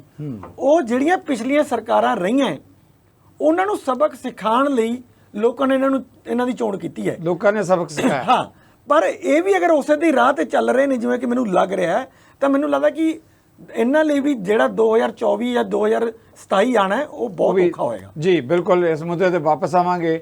ਅਮਰਿੰਦਰ ਜੀ, ਇੱਕ ਪੋਲੀਟੀਕਲ ਸਵਾਲ ਜੋ ਇੰਦਰਪ੍ਰੀਤ ਹੁਣੀ ਛੱਡ ਕੇ ਜਾ ਰਿਹਾ ਸਵਾਲ ਨੂੰ, ਇਸ ਨੂੰ ਉਹਨਾਂ ਦਾ ਕਹਿਣਾ ਕਿ 92 ਸੀਟਾਂ ਲੈ ਕੇ ਆਈ ਸਰਕਾਰ, ਚੋਣਾਂ ਤੋਂ ਪਹਿਲਾਂ ਕਿਸ ਤਰ੍ਹਾਂ ਵਾਅਦੇ ਕਿਸਾਨਾਂ ਦੇ ਨਾਲ ਕੀਤੇ ਗਏ ਤੇ ਹੁਣ ਕਿੱਦਾਂ ਜਿਹੜਾ ਆਮ ਮਾਨਵੀ ਜਿਹੜਾ ਵਤੀਰਾ ਉਹਨਾਂ ਵੱਲੋਂ ਅਪਣਾਇਆ ਜਾ ਰਿਹਾ।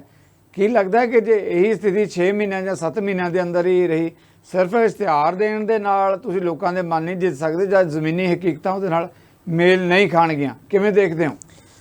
ਦੇਖੋ ਆਪਣਾ ਜਗਤਾਰ ਜੀ, ਪਹਿਲਾਂ ਇੰਦਰਪ੍ਰੀਤ ਜੀ ਦੀ ਗੱਲ ਤੋਂ ਪਹਿਲਾਂ ਮੈਂ ਇੱਕ ਹੋਰ ਗੱਲ ਕਰਨਾ ਚਾਹਾਂਗਾ ਕਿ ਜਿਵੇਂ ਜਗਮੋਹਨ ਜੀ ਨੇ ਕਿਹਾ ਕਿ ਆਪਣਾ ਤਾਮਿਲਨਾਡੂ ਦੇ ਵਿੱਚ ਔਰ ਉਧਰ ਜਿਹੜਾ ਹੈਗਾ 2% ਮੋਇਸਚਰ ਉਹਨਾਂ ਨੇ ਐਕਸੈਸ ਲਿਮਿਟ ਰੱਖੀ ਹੋਈ ਹੈ, ਤੇ ਇਹ ਮਤਲਬ ਪੰਜਾਬ ਦੇ ਨਾਲ ਮਤਰੇਈ ਮਾਂ ਵਾਲਾ ਜਿਹੜਾ ਸਲੂਕ ਹੈ ਇਹ ਕਿਉਂ ਕੀਤਾ ਜਾ ਰਿਹਾ, ਇਹ ਗੱਲ ਸਮਝ ਤੋਂ ਬਾਹਰ ਹੈ। ਤੇ ਇਹ ਖਾਲੀ ਇੱਕ ਇਸ਼ੂ ਦੇ ਉੱਪਰ ਨਹੀਂ ਹੈ, ਇੱਕ ਲੰਬੀ ਚੇਨ ਹੈ। ਹਰੇਕ ਸਟੈਪ ਦੇ ਉੱਪਰ ਪੰਜਾਬ ਨੂੰ ਮਤਲਬ ਡਿਸਕ੍ਰਿਮੀਨੇਟ ਕੀਤਾ ਜਾਂਦਾ ਹੈ। ਜੇ ਉੱਥੇ ਤੁਸੀਂ 2% ਐਕਸੈਸ ਮੋਇਸਚਰ ਦੀ ਫਸਲ ਖਰੀਦ ਸਕਦੇ ਹੋ ਤੇ ਪੰਜਾਬ ਦੇ ਵਿੱਚ ਖਰੀਦਣ ਨੂੰ ਤੁਹਾਨੂੰ FCI ਦੇ ਵਿੱਚ ਕੀ ਪ੍ਰੋਬਲਮ ਆ ਰਹੀ ਹੈ ਜਾਂ ਹੋਰ ਜਿਹੜੀਆਂ ਏਜੰਸੀਜ਼ ਖਰੀਦ ਰਹੀਆਂ ਹੈ। ਤੇ ਜੇ ਉਹ 2% ਦੀ ਲਿਮਿਟ ਵੱਧਦੀ ਹੈ ਤੇ ਬਹੁਤ ਸਾਰਾ ਮਤਲਬ ਪ੍ਰੋਡਿਊਸ ਹੈਗੀ ਉਹ ਆਪਣੇ ਆਪ ਕਿਸਾਨ ਨੂੰ ਥੋੜੀ ਰਿਲੀਫ ਮਿਲ ਜਾਏਗੀ। ਲੇਕਿਨ ਉਹਨਾਂ ਦੀ ਮੈਂ ਸਮਝਦਾ ਕਿ ਉਹਨਾਂ ਦੇ ਮਨ ਦੇ ਵਿੱਚ ਜਿਹੜੀ ਇੱਕ ਵੱਟ ਹੈ ਉਹ ਇਹ ਆ ਵੀ ਅਸੀਂ ਇਹਨਾਂ ਨੂੰ ਸੜਕ ਤੇ ਬਿਠਾ ਕੇ ਰੱਖਣਾ ਹੈ ਕਿ ਇਹ ਬੰਦੇ ਆਪਣੇ ਘਰ 'ਚ ਨਹੀਂ ਹੋਣੇ ਚਾਹੀਦੇ, ਕਿਉਂਕਿ ਇਹਨਾਂ ਨੇ ਸਾਨੂੰ ਨੀਵਾਂ ਦਿਖਾਇਆ, ਸਾਡੇ ਖਿਲਾਫ ਮੋਰਚਾ ਲਾਇਆ ਤੇ ਇੱਕ ਮਤਲਬ ਜਿਹੜਾ ਕਿਸਾਨਾਂ ਦਾ ਜਿਹੜਾ ਅੰਦੋਲਨ ਸੀ ਉਹਦੇ ਵਿੱਚ ਜੋ ਉਹਨਾਂ ਦੇ ਮਤਲਬ ਇੱਕ ਹੇਠੀ ਉਹ ਆਪਣੀ ਮੰਨ ਰਹੇ ਹੈ, ਜਦੋਂ ਕਿ ਹੇਠੀ ਹੈ ਨਹੀਂ ਹੈ। ਉਹ ਐਕਚੁਅਲੀ ਪਬਲਿਕ ਦੀ ਗਵਰਨਮੈਂਟ ਹੈ, ਪਬਲਿਕ ਨੇ ਉਹਨਾਂ ਨੂੰ ਇਲੈਕਟ ਕੀਤਾ ਤੇ ਪਬਲਿਕ ਹੀ ਜੇ ਸੈਟੀਸਫਾਈ ਨਹੀਂ ਹੈ ਤਾਂ ਪਬਲਿਕ ਉਹਨਾਂ ਨੂੰ ਕੰਪੈਲ ਕਰ ਸਕਦੀ ਹੈ ਕਿ ਤੁਸੀਂ ਇਹ ਸਾਡੀ ਇਸ ਡਿਮਾਂਡ ਨੂੰ ਇਸ ਤਰੀਕੇ ਦੇ ਨਾਲ ਹੱਲ ਕਰੋ। ਲੇਕਿਨ ਉਹ ਆਪਣੀ ਈਗੋ ਇਸ਼ੂ ਬਣਾ ਕੇ ਉਹ ਜਿਹੜਾ ਇੱਕ ਮਤਲਬ ਉਹਨਾਂ ਨੇ ਆਪਣੀ ਸਾਈਕੋਲੋਜੀ ਦੇ ਵਿੱਚ ਕ੍ਰੀਏਟ ਕੀਤਾ ਹੋਇਆ, ਉਹਦੇ ਵਿੱਚ ਸਾਰੀ ਪ੍ਰੋਬਲਮ ਹੈ। ਜੇ ਉਹ ਸਮਝਣ ਬਈ ਇਹ ਸਾਡੇ ਹੀ ਬੰਦੇ ਹੈ, ਅਸੀਂ ਇਹਨਾਂ ਨੂੰ ਇਹਨਾਂ ਨੇ ਸਾਨੂੰ ਚੁਣਿਆ ਤੇ ਅਸੀਂ ਇਹਨਾਂ ਲਈ ਮਤਲਬ ਕੰਮ ਕਰਨਾ ਹੈ, ਤੇ ਮਸਲਾ ਕੋਈ ਬਹੁਤ ਵੱਡਾ ਨਹੀਂ ਹੈ। ਤੇ ਇਹੀ ਪ੍ਰੋਬਲਮ ਜਿਹੜੀ ਹੈ ਹੁਣ ਪੰਜਾਬ ਦੀ ਗਵਰਨਮੈਂਟ ਦੇ ਵਿੱਚ ਵੀ ਜਿਹੜੀ ਹੈ ਉਹਨੂੰ ਵੀ ਮਤਲਬ ਦਿੱਲੀ ਦੇ ਵਿੱਚ ਜਿਹੜੀ ਆਰਮ ਟਵਿਸਟਿੰਗ ਕਰਕੇ ਉੱਥੇ ਹੀ ਗੱਲ ਲਿਆਈ ਜਾ ਰਹੀ ਹੈ ਕਿ ਬਈ ਤੁਸੀਂ ਅਜੇ ਵੀ ਸੜਕ ਤੇ ਹੀ ਹੋ, ਤੁਸੀਂ ਮਤਲਬ ਸਾਨੂੰ ਤਾਂ ਤੁਸੀਂ ਕਹਿੰਦੇ ਹੋ ਕਿ ਵੀ ਸਾਡੇ ਖਿਲਾਫ ਤੁਸੀਂ ਸਹੀ ਨਹੀਂ ਐਟੀਟਿਊਡ ਹੈਗਾ ਤੇ ਤੁਹਾਡੀ ਆਪਣੀ ਗਵਰਨਮੈਂਟ ਵੀ ਜਿਹੜੀ ਆ ਉਹ ਤੁਹਾਡਾ ਹੱਲ ਨਹੀਂ ਕਰ ਰਹੀ। ਸੋ ਇਹ ਇੱਕ ਮਤਲਬ ਪ੍ਰੈਸ਼ਰ ਟੈਕਟਿਕਸ ਜਿਹੜੀ ਸੈਂਟਰ ਸਰਕਾਰ ਖੇਡ ਰਹੀ ਹੈ ਤੇ ਸਟੇਟ ਗਵਰਨਮੈਂਟ ਵੀ ਉਹਦੇ ਨਾਲ ਜਿਹੜੀ ਰਲੀ ਹੋਈ ਹੈ, ਉਹ ਇੱਕ ਮੰਦਭਾਗੀ ਗੱਲ ਹੈ। ਤੇ ਹੁਣ ਇਸ ਤੋਂ ਵੀ ਅੱਗੇ ਜੇ ਆਪਾਂ ਗੱਲ ਕਰੀਏ ਤੇ ਇਹਨਾਂ ਦਿਨਾਂ ਦੇ ਵਿੱਚ ਪੋਲਿਊਸ਼ਨ ਦੀ ਜਿਹੜੀ ਗੱਲ ਹੈ, ਸਪੈਸ਼ਲੀ ਪਰਾਲੀ ਨੂੰ ਜਿਹੜੀ ਜਲਾਉਣ ਦੀ ਇੱਕ ਮਤਲਬ ਇਸ਼ੂ ਅਰਾਈਜ਼ ਹੁੰਦਾ ਹੈ। ਐਤਕੀ ਉਹ ਵੀ ਪੰਜਾਬ ਦੇ ਵਿੱਚ ਬਹੁਤ ਘੱਟ ਪਰਾਲੀ ਜਿਹੜੀ ਆ ਸਾੜੀ ਜਾ ਰਹੀ ਹੈ ਤੇ ਉਹ ਮਸਲਾ ਜਿਹੜਾ ਹੈਗਾ ਉਹ ਵੀ ਦੇਖਣ ਨੂੰ ਨਹੀਂ ਮਿਲ ਰਿਹਾ। ਲੇਕਿਨ ਗਾਹੇ ਬਗਾਹੇ ਮਤਲਬ ਉਸ ਨੂੰ ਵੀ ਇੱਕ ਹਥਿਆਰ ਬਣਾ ਕੇ ਪੰਜਾਬ ਦੇ ਕਿਸਾਨ ਨੂੰ ਡੀਮੋਰਲਾਈਜ਼ ਕੀਤਾ ਜਾਂਦਾ। ਤੇ ਮੈਂ ਮੰਨਦਾ ਕਿ ਬਈ ਜਦੋਂ ਤਾਂ ਦੇਸ਼ ਨੂੰ ਲੋੜ ਸੀਗੀ ਉਦੋਂ ਤਾਂ ਗ੍ਰੀਨ ਰੈਵੋਲੂਸ਼ਨ ਦਾ ਨਾਰਾ ਲਾ ਕੇ ਕਿ ਜੀ ਚਲੋ ਤੁਸੀਂ ਆਪਣਾ ਖੂਨ ਪਸੀਨਾ ਇੱਕ ਕਰੋ ਤੇ ਖੇਤਾਂ ਦੇ ਵਿੱਚ ਮਿੱਟੀ ਨਾਲ ਮਿੱਟੀ ਹੋ ਤੇ ਅਨਾਜ ਪੈਦਾ ਕਰੋ। ਤੇ ਅੱਜ ਜੇ ਪ੍ਰੋਡਿਊਸ ਦੀ ਲੋੜ ਨਹੀਂ ਹੈ, ਐਕਸੈਸ ਪ੍ਰੋਡਿਊਸ ਹੋਣ ਲੱਗ ਗਿਆ, ਬਾਹਰ ਵੀ ਹੋਰ ਸਟੇਟਾਂ ਦੇ ਵਿੱਚ ਵੀ ਜੇ ਅਨਾਜ ਵਧਣ ਲੱਗ ਗਿਆ ਤੇ ਪੰਜਾਬ ਦਾ ਜਿਹੜਾ ਕਿਸਾਨ ਉਹ ਕਿਸਮ ਦਾ ਉਹਨੂੰ ਯੂਜ਼ ਐਂਡ ਥਰੋ ਕਰ ਦਿੱਤਾ ਗਿਆ ਵੀ ਹੁਣ ਤੁਹਾਡੀ ਅਹਿਮੀਅਤ ਖਤਮ ਹੋ ਚੁੱਕੀ ਹੈ ਤੇ ਹੁਣ ਅਸੀਂ ਤੁਹਾਨੂੰ ਸਬਕ ਸਿਖਾਵਾਂਗੇ। ਇਹ ਜਿਹੜੀ ਇੱਕ ਵਿਰਤੀ ਹੈ ਉਹ ਮਤਲਬ ਠੀਕ ਨਹੀਂ ਹੈ। Thank you very much. ਉਪ ਜੀ ਜੋ ਗੱਲ ਇੰਦਰਪ੍ਰੀਤ ਉਹਨਾਂ ਨੇ ਲਿਆਂਦੀ ਹੈ ਕਿ ਜਿੱਦਾਂ ਉਹਨਾਂ ਕਿਹਾ ਕਿਸਾਨਾਂ ਦੀਆਂ ਮੰਗਾਂ ਦੀ ਗੱਲ ਕਿ ਕਿਸ ਤਰ੍ਹਾਂ ਉਹਨਾਂ ਪ੍ਰਤੀ ਅਸੰਵੇਦਨਸ਼ੀਲਤਾ ਹੈਗੀ ਆ, ਕੋਈ ਪਰਵਾਹ ਨਹੀਂ ਹੈਗੀ। ਸਿਰ ਜਦੋਂ ਵੋਟਾਂ ਦੀ ਗੱਲ ਹੁੰਦੀ ਹੈ, ਜੇ ਆਪਾਂ ਪੰਜਾਬ ਦੀ ਗੱਲ ਵੀ ਕਰੀਏ ਤਾਂ ਪਹਿਲੀਆਂ ਸਰਕਾਰਾਂ ਨੂੰ ਕਿਹਾ ਜਾਂਦਾ ਕਿ ਸਬਕ ਸਿਖਾਇਆ ਕਿਸਾਨਾਂ ਨੇ ਤੇ ਆਮ ਲੋਕਾਂ ਨੇ। ਹੁਣ ਜਿੱਦਾਂ ਦੀ ਸਥਿਤੀ ਹੁਣ ਬਣੀ ਵੀ ਹੈ, ਜਿਸ ਤਰੀਕੇ ਨਾਲ ਇੱਕ ਪਾਸੇ ਤਾਂ ਕਿਸਾਨ ਅੰਦੋਲਨਾਂ ਤੁਸੀਂ ਵੱਖ-ਵੱਖ ਥਾਵਾਂ ਤੇ ਬੈਠੇ ਆ, ਤਾਂ ਜਿਹੜੀ ਆਪਣੀ ਰਾਜਧਾਨੀ ਹੈ ਚੰਡੀਗੜ੍ਹ ਦੇ ਵਿੱਚ 2 ਦਿਨ ਪਹਿਲਾਂ ਹੀ ਮੁੱਖ ਮੰਤਰੀ ਨੇ ਕੁਝ ਚੋਣਵੇਂ ਪੱਤਰਕਾਰਾਂ ਦੇ ਨਾਲ ਲੰਚ ਵੀ ਕੀਤਾ, ਗੱਪਸ਼ਪ ਮਾਰੀ, ਤਾਂ ਉੱਥੇ ਉਹਨਾਂ ਨੇ ਜ਼ਿਕਰ ਤੱਕ ਨਹੀਂ ਕੀਤਾ ਕਿਸਾਨੀ ਮਸਲੇ ਦੇ ਹੱਲ ਲਈ। ਕੀ ਲੱਗਦਾ ਕਿ ਜੇ ਇਹੋ ਜਿਹੀ ਸਥਿਤੀ ਬਣੀ ਰਹੀ ਤੇ ਫਿਰ ਆਪਾਂ ਕੈਪਟਨ ਅਮਰਿੰਦਰ ਦੀ ਗੱਲ ਕਰਦੇ ਹਾਂ ਤੇ ਮੁੱਖ ਮੰਤਰੀ ਭਗਵੰਤ ਮਾਨ ਜੀ ਦੀਆਂ ਬਰੂਹਾਂ ਤੇ ਜਾ ਕੇ ਕਿਸਾਨ ਬੈਠੇ ਆ, ਫਿਰ ਕੀ ਅੰਤਰ ਹੈ? ਦੇਖੋ ਜੀ, ਅਮਰਿੰਦਰ ਸਿੰਘ ਉਹਨਾਂ ਨੇ ਬਹੁਤ ਸੱਚੀਆਂ ਗੱਲਾਂ ਕਹੀਆਂ ਨੇ ਔਰ ਮੈਂ ਇਹਨਾਂ ਦੀ ਪੂਰੀ ਸਪੋਰਟ ਕਰਦਾ, ਕਿਉਂਕਿ ਸਾਫ਼ ਤੌਰ ਤੇ ਗੱਲ ਹੈ ਕਿ ਜਿਹੜੀ ਹੁਣ 2-4 ਦਿਨ ਪਹਿਲਾਂ ਕੈਬਨਿਟ ਦੀ ਮੀਟਿੰਗ ਹੋ ਕੇ ਹਟੀ ਹੈ, ਜਿਹਦੇ ਡੀਏ ਅਨਾਉਂਸ ਕੀਤਾ ਮੁਲਾਜ਼ਮਾਂ ਲਈ, ਸਾਨੂੰ ਉਹਦੇ ਨਾਲ ਕੋਈ ਬਹੁਤਾ ਜ਼ਿਆਦਾ ਗਿਲਾ ਨਹੀਂਗਾ। ਹਰ ਤਬਕੇ ਦੀਆਂ ਆਪਦੀਆਂ ਮੰਗਾਂ ਹੁੰਦੀਆਂ ਨੇ, ਉਹ ਲੜਦੇ ਨੇ, ਉਹਨਾਂ ਨੂੰ ਮਿਲਣਾ ਉਹਨਾਂ ਦਾ ਰਾਈਟ ਹੁੰਦਾ ਡੀਏ, ਤੇ ਉਹਨਾਂ ਨੇ ਅਲਾਉ ਕੀਤਾ ਹੋਇਆ ਵੀ ਇੰਨੇ % ਡੀਏ ਅਸੀਂ ਵਧਾਉਣਾ ਮਹਿੰਗਾਈ ਦੇ ਹਿਸਾਬ ਨਾਲ, ਕਰਤਾ ਕੋਈ ਗੱਲ ਨਹੀਂ। ਪਰ ਸਾਨੂੰ ਮਤਲਬ ਉਸ ਕੈਬਨਿਟ ਦੀ ਮੀਟਿੰਗ ਦੇ ਵਿੱਚ ਖੇਤੀ ਖੇਤਰ ਦੇ ਸੰਬੰਧਿਤ ਖੇਤੀ ਪ੍ਰਧਾਨ ਸੂਬੇ ਦੇ ਨਾਲ ਕੋਈ ਇੱਕ ਏਜੰਡਾ ਹੀ ਨਹੀਂ ਸੀ ਸਾਰੀ ਕੈਬਨਿਟ ਦੀ ਮੀਟਿੰਗ ਦੇ ਵਿੱਚ। ਜਦੋਂ ਕਿ ਸਾਡੀਆਂ ਸੈਂਕੜੇ ਜਥੇਬੰਦੀਆਂ ਦੇ ਨਾਲ ਤਿੰਨ ਵਾਰੀ ਗੱਲਬਾਤ ਅਕਤੂਬਰ ਦੀ 4 ਤੋਂ ਲੈ ਕੇ 7 ਤੱਕ ਲਗਾਤਾਰ ਚੱਲਦੀ ਰਹੀ ਆ। ਉਹਦੇ 'ਚ ਨੰਬਰ 1 ਪਿਛਲੇ ਸਾਲ ਕਣਕ ਦਾ ਝਾੜ ਕੱਟ ਨਿਕਲਿਆ, ਉਹਦਾ ਇਹਨਾਂ ਨੇ ਕਿਹਾ ਸੀ ਅਸੀਂ ਦਵਾਂਗੇ। ਨੰਬਰ 2 ਨਰਮੇ ਦੀ ਸੁੰਡੀ ਪਈ। ਨੰਬਰ 3 1 ਲੱਖ ਏਕੜ ਝੋਨਾ ਵਾਹੁਣਾ ਪਿਆ, ਜਿਹੜਾ ਇੱਕ ਵਾਇਰਸ ਖਾਸ ਕਿਸਮ ਦਾ ਜਿਹਨੂੰ ਚੈਨੀ ਵਾਇਰਸ ਜਾਂ ਐਗਰੀਕਲਚਰ ਟੈਕਨੋਕ੍ਰੇਟ ਅਜੇ ਤੱਕ ਟ੍ਰੇਸ ਵੀ ਨਹੀਂ ਕਰ ਸਕੇ ਕਿਹੜਾ ਵਾਇਰਸ ਹੈ, ਉਹ ਝੋਨਾ ਤਬਾਹ ਹੋਇਆ। ਕਿਸੇ ਦਾ ਕੋਈ ਮੁਆਵਜ਼ਾ ਨਹੀਂ। ਜਿਹੜਾ ਸਾਡਾ ਸਹਾਇਕ ਧੰਦਾ ਖੇਤੀ ਸਭ ਤੋਂ ਜ਼ਰੂਰੀ ਚ ਪਸ਼ੂਆਂ ਦਾ ਜਿਹੜਾ ਸਕਿਨ ਡਿਜ਼ੀਜ਼ ਨਾਲ ਬੁਰਾ ਹਾਲ ਹੋਇਆ, 1 ਲੱਖ ਰੁਪਏ ਮੁਆਵਜ਼ੇ ਦੀ ਅਸੀਂ ਗੱਲ ਕੀਤੀ, ਕਹਿੰਦੇ ਜ਼ਰੂਰ ਕੁਝ ਕਰਾਂਗੇ। ਉਹਨਾਂ ਦੀ ਗਿਣਤੀ ਕਰਾ ਲਓ। ਉਹਨਾਂ ਜਿਹੜੇ ਬਿਮਾਰ ਪਸ਼ੂ ਨੇ, ਬਿਮਾਰ ਪਸ਼ੂ ਦੁੱਧ ਦੇਣਾ ਬੰਦ ਕਰਕੇ, ਇੱਕ ਤਾਂ ਬਿਮਾਰੀ ਤੇ ਇਲਾਜ ਹੋ ਰਿਹਾ, ਇੱਕ ਉਹਨਾਂ ਦਾ ਦੁੱਧ ਨਹੀਂ ਦਿੱਤਾ ਜਾ ਰਿਹਾ, ਉਹਨਾਂ ਨੂੰ ਕੋਈ ਸਹਾਇਤਾ ਦਿੱਤੀ ਜਾਵੇ। ਕਿਸੇ ਕਿਸਮ ਦੀ ਕੋਈ ਗੱਲ ਕੈਬਨਿਟ ਦੇ ਵਿੱਚ ਏਜੰਡੇ ਦੇ ਰੂਪ ਚ ਵੀ ਨਹੀਂ ਆਈ। ਇਸ ਲਈ ਦੇਖੋ, ਇਹ ਜਿਹੜਾ ਮਤਲਬ ਯੂਜ਼ ਐਂਡ ਥਰੋ ਜਿਹੜਾ ਸ਼ਬਦ ਵਰਤਿਆ ਹੈ, ਵਰਤੋ ਤੇ ਫਿਰ ਸੁੱਟ ਦੋ ਡਸਟਬਿਨ ਦੇ ਵਿੱਚ, ਇਹਦੇ ਨਾਲ ਮੈਂ ਬਿਲਕੁਲ ਸਹਿਮਤ ਹਾਂ। ਜਦੋਂ ਇਹਨਾਂ ਨੂੰ ਲੋੜ ਸੀ ਇਹਨਾਂ ਨੇ ਕੀਤਾ। ਹੁਣ ਮਤਲਬ ਇਸੇ ਢੰਗ ਨਾਲ ਸੈਂਟਰ ਗਵਰਨਮੈਂਟ ਦਾ ਵੀ ਇਹ ਨਜ਼ਰੀਆ, ਸਟੇਟ ਵੀ ਉਹਦੇ ਨਾਲ ਹੀ ਪਿੱਛੇ ਚੱਲ ਰਹੀ ਆ। ਇਹ ਕੋਈ ਵੱਖਰਾ ਨਹੀਂ ਲੈ ਰਹੀ। ਜੇ ਇਹਨੇ ਅਨਾਉਂਸ ਕੀਤਾ ਸੀ ਪਰਾਲੀ ਸਾੜਨ ਵਾਲੇ ਗਰੀਬ ਤੇ ਛੋਟੇ ਕਿਸਾਨਾਂ ਲਈ ਕੰਪਨਸੇਸ਼ਨ, ਜਿੰਨਾ ਪੰਜਾਬ ਨੇ ਕੀਤਾ ਸੀ, ਜਿੰਨਾ ਆਪਦੀ ਪਾਰਟੀ ਦਿੱਲੀ ਸਰਕਾਰ ਤੋਂ ਕਿਹਾ ਸੀ ਦਵਾਂਗੇ, ਉਹ ਤਾਂ ਦਿੰਦੇ।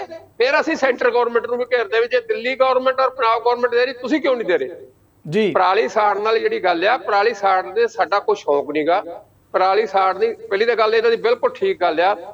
ਆਪਣੇ ਸ਼੍ਰੋਮਣੀ ਗੁਰਦੁਆਰਾ ਸਾਬਕਾ ਮੈਂਬਰ ਜੋ ਬੋਲੇ ਨੇ ਕਿ ਪਰਾਲੀ ਅੱਗੇ ਨਾਲ ਬਹੁਤ ਘੱਟ ਸਾੜੀ ਜਾ ਰਹੀ ਹੈ, ਪਰ ਜਿਹੜੀ ਪਰਾਲੀ ਸਾੜੀ ਜਾਣੀ ਹੈ, ਗਰੀਬ ਤੇ ਛੋਟਾ ਕਿਸਾਨ ਕਿੱਥੋਂ ਸਾਂਭ ਸਕਦਾ ਹੈ? ਕਿੱਥੋਂ ਮਤਲਬ ਸੁਪਰ ਸੀਡਰ ਵਗੈਰਾ ਦੀ ਜਿਹੜੀ ਜਿੰਨੀ 4000 ਰੁਪਇਆ 5000 ਰੁਪਇਆ ਕਿੱਲੇ ਦੇ ਪੈਸੇ ਦੇ ਸਕਦਾ ਹੈ? ਜਗਮੋਹਨ ਜੀ, ਇੱਕ ਸਵਾਲ ਤਾਂ ਪਹਿਲਾਂ ਪਰਾਲੀ ਦੇ ਮੁੱਦੇ ਤੇ ਜਿੱਦਾਂ ਛੋਟੇ ਕਿਸਾਨ ਦੀ ਤੁਸੀਂ ਗੱਲ ਕਰਦੇ, ਜਿਹੜੀ ਦੂਜੀ ਗੱਲ ਸਰਕਾਰ ਵੱਲੋਂ ਬੜਾ ਪ੍ਰਾਪੇਗੰਡਾ, ਜਗਮੋਹਨ ਜੀ ਇਸੇ ਮੁੱਦੇ ਤੇ ਸਰਕਾਰ ਵੱਲੋਂ ਲਗਾਤਾਰ ਪ੍ਰਾਪੇਗੰਡਾ ਕੀਤਾ ਜਾ ਰਿਹਾ ਕਿ ਵੱਡੀ ਪੱਧਰ ਤੇ ਅਸੀਂ ਮਸ਼ੀਨਾਂ ਜਿਹੜੀਆਂ ਹੈਗੀਆਂ ਲੈ ਕੇ ਦਿੱਤੀਆਂ। ਉਸ ਮੁੱਦੇ ਤੇ ਮੈਂ ਤੁਹਾਡੇ ਵੱਲ ਆਉਣਾ ਹੈ। ਸਾਡੇ ਨਾਲ ਜਿਹੜਾ ਹੈਗਾ ਸੰਗਰੂਰ ਤੋਂ ਜਿਹੜਾ ਕਿਸਾਨ ਆਗੂ ਸਿੰਗਾਰਾ ਸਿੰਘ ਜੀ ਵੀ ਜੁੜ ਚੁੱਕੇ। ਸਿੰਗਾਰਾ ਸਿੰਘ ਜੀ, ਆਵਾਜ਼ ਆ ਰਹੀ ਹੈ ਮੇਰੀ? ਉਹਨਾਂ ਦੀ ਨਹੀਂ ਆ ਰਹੀ। ਮੈਂ ਆਪਣੀ ਟੀਮ ਨੂੰ ਕਹਾਂਗਾ ਕਿ ਥੋੜਾ ਦੇਖੋ। ਸਿੰਗਾਰਾ ਸਿੰਘ ਜੀ, ਹਾਂਜੀ ਮੇਰੀ ਆਵਾਜ਼ ਆ ਰਹੀ ਹੈ ਜੀ ਤੁਹਾਨੂੰ? ਆ ਰਹੀ ਹੈ। ਉੱਪਲ ਜੀ, ਆਮ ਸੌਰੀ, ਮੈਂ ਤੁਹਾਡੇ ਵੱਲ ਆ ਰਿਹਾ ਥੋੜਾ। ਆਪਾਂ ਇੱਕ ਸਵਾਲ ਜਿਹੜਾ ਹੈਗਾ ਸਿੰਗਾਰਾ ਸਿੰਘ ਜੀ ਤੋਂ ਵੀ ਲੈ ਲਈਏ। ਦੀ ਗੱਲ ਨਹੀਂ, ਮੇਰੀ ਹਾਜ਼ਰੀ ਕਬੂਲ। ਮੈਂ ਵੀ ਲੇਟ ਆ, ਤੁਸੀਂ ਵੀ ਕਸਾਜ ਹੀ ਚੱਲ ਰਹੇ ਆ ਘੋੜਿਆਂ ਦੀਆਂ ਕਾਠੀਆਂ ਤੇ ਜੀ। ਸਿੰਗਾਰਾ ਸਿੰਘ ਜੀ, ਜਿਸ ਮੁੱਦੇ ਤੇ ਆਪਾਂ ਗੱਲ ਕਰ ਰਹੇ ਹਾਂ, ਜਿਸ ਮਾਮਲੇ ਤੇ ਤੁਹਾਡੇ ਨਾਲ ਆਪਾਂ ਗੱਲ ਕਰ ਰਹੇ ਹਾਂ, ਉਸ ਮੁੱਦੇ ਤੇ ਤੁਹਾਡੇ ਤੋਂ ਪਹਿਲਾਂ ਜਿਹੜੀ ਮਹਿਮਾਨਾਂ ਦੇ ਵਿੱਚ ਚਰਚਾ ਹੋ ਰਹੀ ਹੈ ਕਿ ਦੀਵਾਲੀ ਦਾ ਤਿਉਹਾਰ ਹੋਵੇ ਤੇ ਕਿਸਾਨਾਂ ਨੂੰ ਇਹ ਵੀ ਅਧਿਕਾਰ ਨਹੀਂ ਹੈ ਕਿ ਆਪਣੇ ਪਰਿਵਾਰਾਂ 'ਚ ਜਾ ਕੇ ਦੀਵਾਲੀ ਮਨਾਉਣ। ਉੱਪਲ ਜੀ ਇਸ ਮੁੱਦੇ ਤੇ ਗੱਲ ਕਰ ਚੁੱਕੇ ਹੈ। ਤੁਸੀਂ ਕਿਵੇਂ ਦੇਖਦੇ ਹੋ ਕਿ ਮੁੱਖ ਮੰਤਰੀ ਭਗਵੰਤ ਮਾਨ ਨੇ ਮੀਟਿੰਗਾਂ ਵੀ ਬੁਲਾਈਆਂ, ਗੱਲਬਾਤ ਵੀ ਕੀਤੀ, ਇਹਦੇ ਬਾਵਜੂਦ ਵੀ ਆਪਾਂ ਅੱਗੇ ਮੋਦੀ ਦੀ ਗੱਲ ਕਰਦੇ ਸੀ, ਹੁਣ ਤਾਂ ਪੰਜਾਬ ਦੇ ਮੁੱਖ ਮੰਤਰੀ ਹੈ। ਕੀ ਵਤੀਰਾ, ਕਿਵੇਂ ਕਹਿੰਦੇ ਹੋ? ਦੇਖੋ ਜੀ, ਜਿੱਥੋਂ ਤੱਕ ਪੰਜਾਬ ਸਰਕਾਰ ਹੋਵੇ, ਚਾਹੇ ਕੇਂਦਰ ਸਰਕਾਰ ਹੋਵੇ, ਚਾਹੇ ਪੰਜਾਬ ਸਰਕਾਰ ਜਾਂ ਕੇਂਦਰ ਸਰਕਾਰ ਕਿਸੇ ਪਾਰਟੀ ਦੀ ਸਰਕਾਰ ਹੋਵੇ, ਕਿਸਾਨਾਂ ਦੀ ਜਾਂ ਕਿਰਤੀ ਲੋਕਾਂ ਦੀ ਹਮੇਸ਼ਾ ਦੀਵਾਲੀ ਕਾਲੀ ਰਹੀ ਹੈ। ਉਦਾਹਰਨ ਦੇ ਤੌਰ ਤੇ ਪਿਛਲੇ ਦੀਵਾਲੀਆਂ ਲੋਹੜੀਆਂ ਅਸੀਂ ਦਿੱਲੀ 'ਚ ਮਨਾਈਆਂ, ਉੱਥੇ ਭਾਜਪਾ ਦੀ ਸਰਕਾਰ ਸੀ। ਤੇ ਪੰਜਾਬ ਦੀ ਜੇ ਗੱਲ ਕਰਨੀ ਹੋਵੇ, ਪਿਛਲੇ ਸਮਿਆਂ ਦੇ ਵਿੱਚ ਤੁਹਾਨੂੰ ਯਾਦ ਆ ਜਦੋਂ ਮਨਜੀਤ ਧਨੇਰ ਵਾਲਾ ਮਾਮਲਾ ਸੀਗਾ, ਸਾਡਾ ਕਿਸਾਨ ਆਗੂ ਦੀ ਸਜ਼ਾ ਰੱਦ ਕਰਨ ਦਾ ਮਾਮਲਾ, ਉਦੋਂ ਦੀਵਾਲੀ ਅਸੀਂ ਜੇਲ੍ਹ ਦੇ ਗੇਟ ਮੂਹਰੇ ਪੰਜਾਬ ਸਰਕਾਰ ਦੇ ਖਿਲਾਫ ਵੀ ਬਣਾਈ ਹੈ। ਹੁਣ ਮੌਕੇ ਦੀ ਸਰਕਾਰ ਆ, ਜਿਹੜੇ ਅਸੀਂ ਕਹਿੰਦੇ ਸੀ ਵੀ ਸਾਡੀ ਤਾਂ ਆਮ ਆਦਮੀ ਦੀ ਸਰਕਾਰ ਆ, ਇਹਨਾਂ ਨੇ ਤਾਂ ਸਹੁੰ ਵੀ ਖਟਕਲ ਕਲਾਂ ਦੇ ਵਿੱਚ ਚੱਕ ਕੇ ਕਿਹਾ, ਸ਼੍ਰੀਮਾਨ ਭਗਵੰਤ ਮਾਨ ਜੀ ਨੇ ਮੁੱਖ ਮੰਤਰੀ ਨੂੰ ਤਾਂ ਇਹ ਕਿਹਾ ਸੀ ਵੀ ਮੈਂ ਨਹੀਂ ਸਹੁੰ ਚੱਕ ਰਿਹਾ, ਪੰਜਾਬ ਦੇ ਸਾਰੇ ਆਮ ਲੋਕ ਸਹੁੰ ਚੱਕ ਰਹੇ ਆ। ਪਰ ਪੰਜਾਬ ਦੇ ਕਿਰਤੀ ਲੋਕ ਤਾਂ ਅੱਜ ਸ਼੍ਰੀਮਾਨ ਭਗਵੰਤ ਮਾਨ ਜੀ ਦੇ ਦੁਆਰ ਤੇ ਬੈਠੇ ਅਦਾਲੀਆਂ ਮਾਰ ਰਹੇ। ਇਸ ਕਰਕੇ ਇਹਨਾਂ ਨੂੰ ਕਿਰਤੀ ਲੋਕਾਂ ਨੂੰ ਦੇਖੋ, ਕਹਿਣ ਨੂੰ ਗੱਲਾਂ ਇਹਨਾਂ ਨੇ ਕਿਰਤੀ ਲੋਕਾਂ ਦੀਆਂ ਹਿੱਤ ਹਰ ਵੇਲੇ ਕੋਈ ਸਰਕਾਰ ਆ ਗਈ, ਚਾਹੇ ਸੈਂਟਰ ਚ ਚਾਹੇ ਪੰਜਾਬ ਚ ਹੈ, ਉਹ ਹਿੱਤ ਪੂਰਦੀਆਂ ਕਾਰਪੋਰੇਟ ਬਣਾਉਣ ਦੇ ਸਾਮਰਾਜੀ ਨੀਤੀਆਂ ਲਾਗੂ ਕਰਦੇ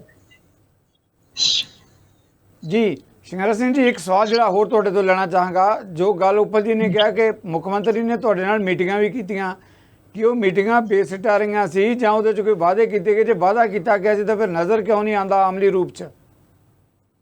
ਦੇਖੋ, ਇਹ ਸਾਡਾ ਤਜਰਬਾ ਹੈ। ਪਹਿਲਾਂ ਮੰਗਾਂ ਮਨਾਉਣ ਲਈ ਅਸੀਂ ਲੜਦੇ ਹਾਂ, ਫੇਰ ਮੰਗਾਂ ਨੂੰ ਲਾਗੂ ਕਰਾਉਣ ਵਾਸਤੇ ਲੜਨਾ ਪੈਂਦਾ ਹੈ। ਮੰਗਾਂ ਮੰਨ ਤਾਂ ਲੈਂਦੇ ਆ, ਇਹ ਫਲ ਤਾਂ ਲਾਗੂ ਕਰਨ ਦਾ ਹੁੰਦਾ ਹੈ। ਮੰਗਾਂ ਤਾਂ ਸੱਤ ਜੀ ਹੋਏ, ਸਾਡਾ ਲਾਗੂ ਕਰਾਉਣ ਦਾ, ਲਾਗੂ ਕਰਾਉਣ ਤੋਂ ਤਾਂ ਸਾਡਾ ਇਹਨਾਂ ਦਾ ਉਲਟ ਹੈ। ਮੰਨ ਲਿਆ ਇਹਨਾਂ ਨੇ ਡੋਮੇਨ ਵਾਲੇ ਮਾਮਲੇ 'ਚ ਬਹੁਤ ਵਿਆਖਿਆ ਆ ਚੁੱਕੀ ਹੈ, ਹਮਲੇ ਤੋਂ ਉਲਟਾ ਆ। ਪਰਾਲੀ ਵਾਲੇ ਮਾਮਲੇ ਤੇ ਅੱਜ ਜਿਹੜਾ ਮੁੱਦਾ ਵੀ ਬਣਾਇਆ ਤੁਹਾਡਾ, ਇਹ ਉਦੋਂ ਗਾਹ ਲੰਘੇ, ਝੋਨਾ ਵੱਢਣ ਵਾਲਾ ਖੜਾ ਹੈ ਜੇ, ਜੁਰਮਾਨੇ ਦੇ ਡੈਂਟਰੀਆਂ ਕਿਉਂ ਪਾਈਆਂ ਜਾ ਰਹੀਆਂ, ਲੋਕਾਂ ਨੂੰ ਦਬਕੇ ਕੀਤੇ ਜਾ ਰਹੇ, ਕਿੰਨੇ ਤੈਨਾਤ ਕਰਤੇ ਸੀ। ਯਾਨੀ ਹਰੇਕ ਮਾਮਲੇ 'ਚ ਅਮਲ ਹੁੰਦਾ ਹੈ।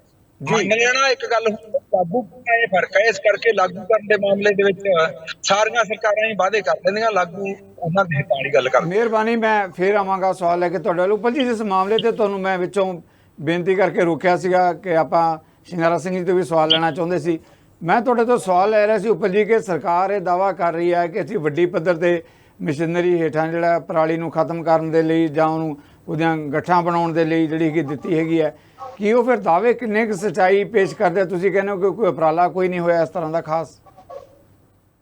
ਦੇਖੋ ਜੀ, ਸਰਕਾਰ ਨੂੰ ਜੇ ਕੋਈ ਉਪਰਾਲਾ ਕਰਨਾ ਚਾਹੀਦਾ ਖੇਤੀ ਮਾਡਲ ਚੇਂਜ ਕਰਨ ਦਾ, ਡਾਇਵਰਸਿਫਿਕੇਸ਼ਨ ਦਾ। ਜੇ ਮਸ਼ੀਨਰੀ ਦੇਈ ਜਾਣਗੇ, ਪਹਿਲਾਂ ਹੀ ਐਗਰੀਕਲਚਰ ਯੂਨੀਵਰਸਿਟੀ ਨੇ ਕਿਹਾ ਜੇ 50% ਟਰੈਕਟਰ ਅਸੀਂ ਪੰਜਾਬ ਚੋਂ ਬਾਹਰ ਵੀ ਲੈ ਜਾਈਏ ਤਾਂ ਵੀ ਸਾਡੀ ਇੱਥੇ ਜਿਹੜੇ ਬਾਕੀ ਟਰੈਕਟਰ ਨੇ ਤੇ ਉਹ ਖੇਤੀ ਕਰ ਸਕਦੇ ਨੇ।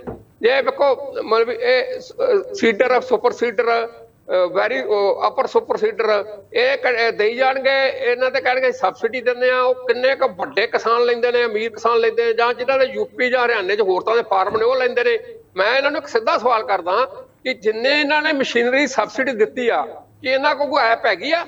ਇਹ ਤਾਂ ਅਸੀਂ ਉਂਗਲ ਮਾਰ ਕੇ ਦੇਖ ਆਈਏ ਕਿ ਫਲਾਣੇ ਕਿਸਾਨ, ਫਲਾਣੇ ਪਿੰਡ ਦੇ ਕਿਸਾਨ, ਉਹਦਾ ਆਹ ਫੋਨ ਨੰਬਰ ਆ, ਉਹਦੇ ਕੋਲ ਸੁਪਰ ਸੀਡਰ ਸੀ, ਉਹਦੇ ਕੋਲ 10 ਏਕੜ ਜ਼ਮੀਨ ਸੀ, ਉਹਨੇ ਤਾਂ ਆਪਦੀ ਕਰ ਲਈ ਹੋਣੀ, ਉਹਦੇ ਕੋਲ ਅਸੀਂ ਮੰਗਾ ਕੇ ਅਸੀਂ ਕਰ ਲਈਏ। ਇਹਨਾਂ ਕੋਲ ਕੋਈ ਕੰਪਾਈਲ ਡਿਸਟ੍ਰਿਕਟ ਲੈਵਲ ਤੇ ਜਾਂ ਸਟੇਟ ਲੈਵਲ ਤੇ ਕੋਈ ਕੁਛ ਨਹੀਂ। ਜਾਂ ਇੱਕ ਹੀ ਮਸ਼ੀਨ ਜਿਹੜੀ ਆ ਉਹ 4-4 ਕਿਸਾਨਾਂ ਨੂੰ ਵਿਕਦੀ ਆ, ਜਾਂ ਉਹੀ ਜਿਹੜੇ ਵਰਕਸ਼ਾਪ ਵਾਲੇ ਨੇ ਔਰ ਐਗਰੀਕਲਚਰ ਡਿਪਾਰਟਮੈਂਟ ਵਾਲੇ ਕਰਪਸ਼ਨ ਇਧਰ ਹੀ ਹੁੰਦੀ ਆ ਸਬਸਿਡੀ ਦੀ। ਇਸ ਕਰਕੇ ਇਹ ਕੋਈ ਹੱਲ ਨਹੀਂਗਾ।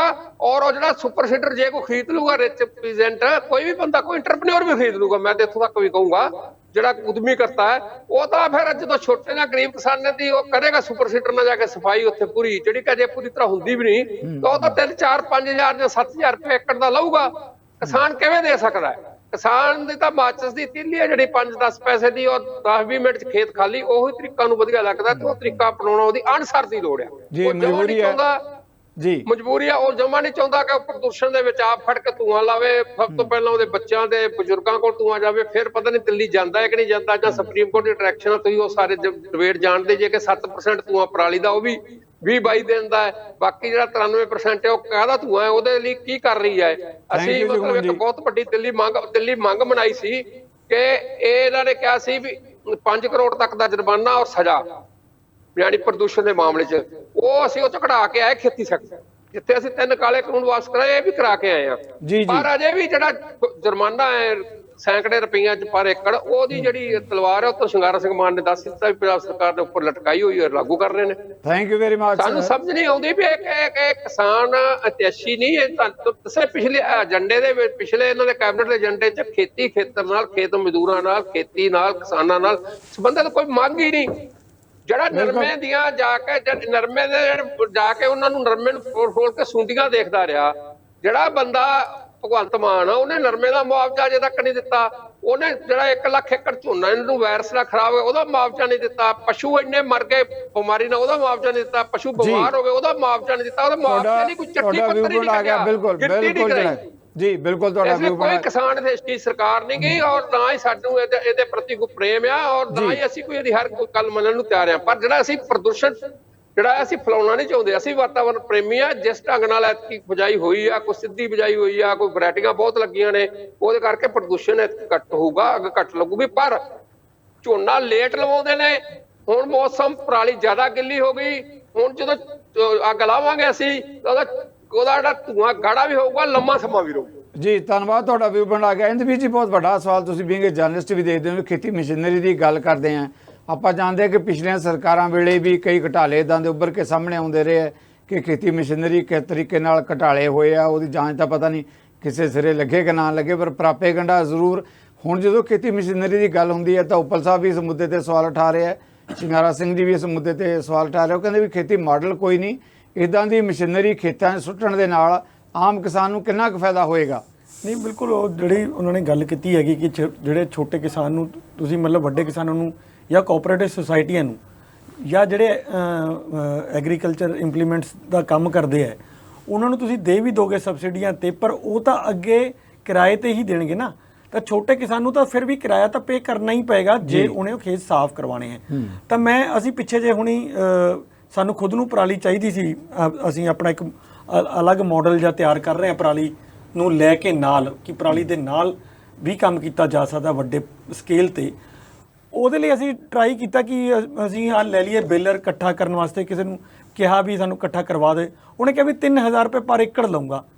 ਤਾਂ ਹੁਣ ਜਿਹੜੀ ਉਹ ਗੱਲ ਕਰ ਰਿਹਾ ਹੈ ਉੱਪਲ ਸਾਹਿਬ, ਉਹ ਇਹੀ ਗੱਲ ਕਰ ਰਿਹਾ ਵੀ ਛੋਟਾ ਕਿਸਾਨ ਨੂੰ ਤਾਂ ਫਿਰ ਵੀ ਦੇਣੇ ਤਾਂ ਪੈ ਹੀ ਗਏ ਨਾ 3000 ਰੁਪਏ ਪਰ ਏਕੜ।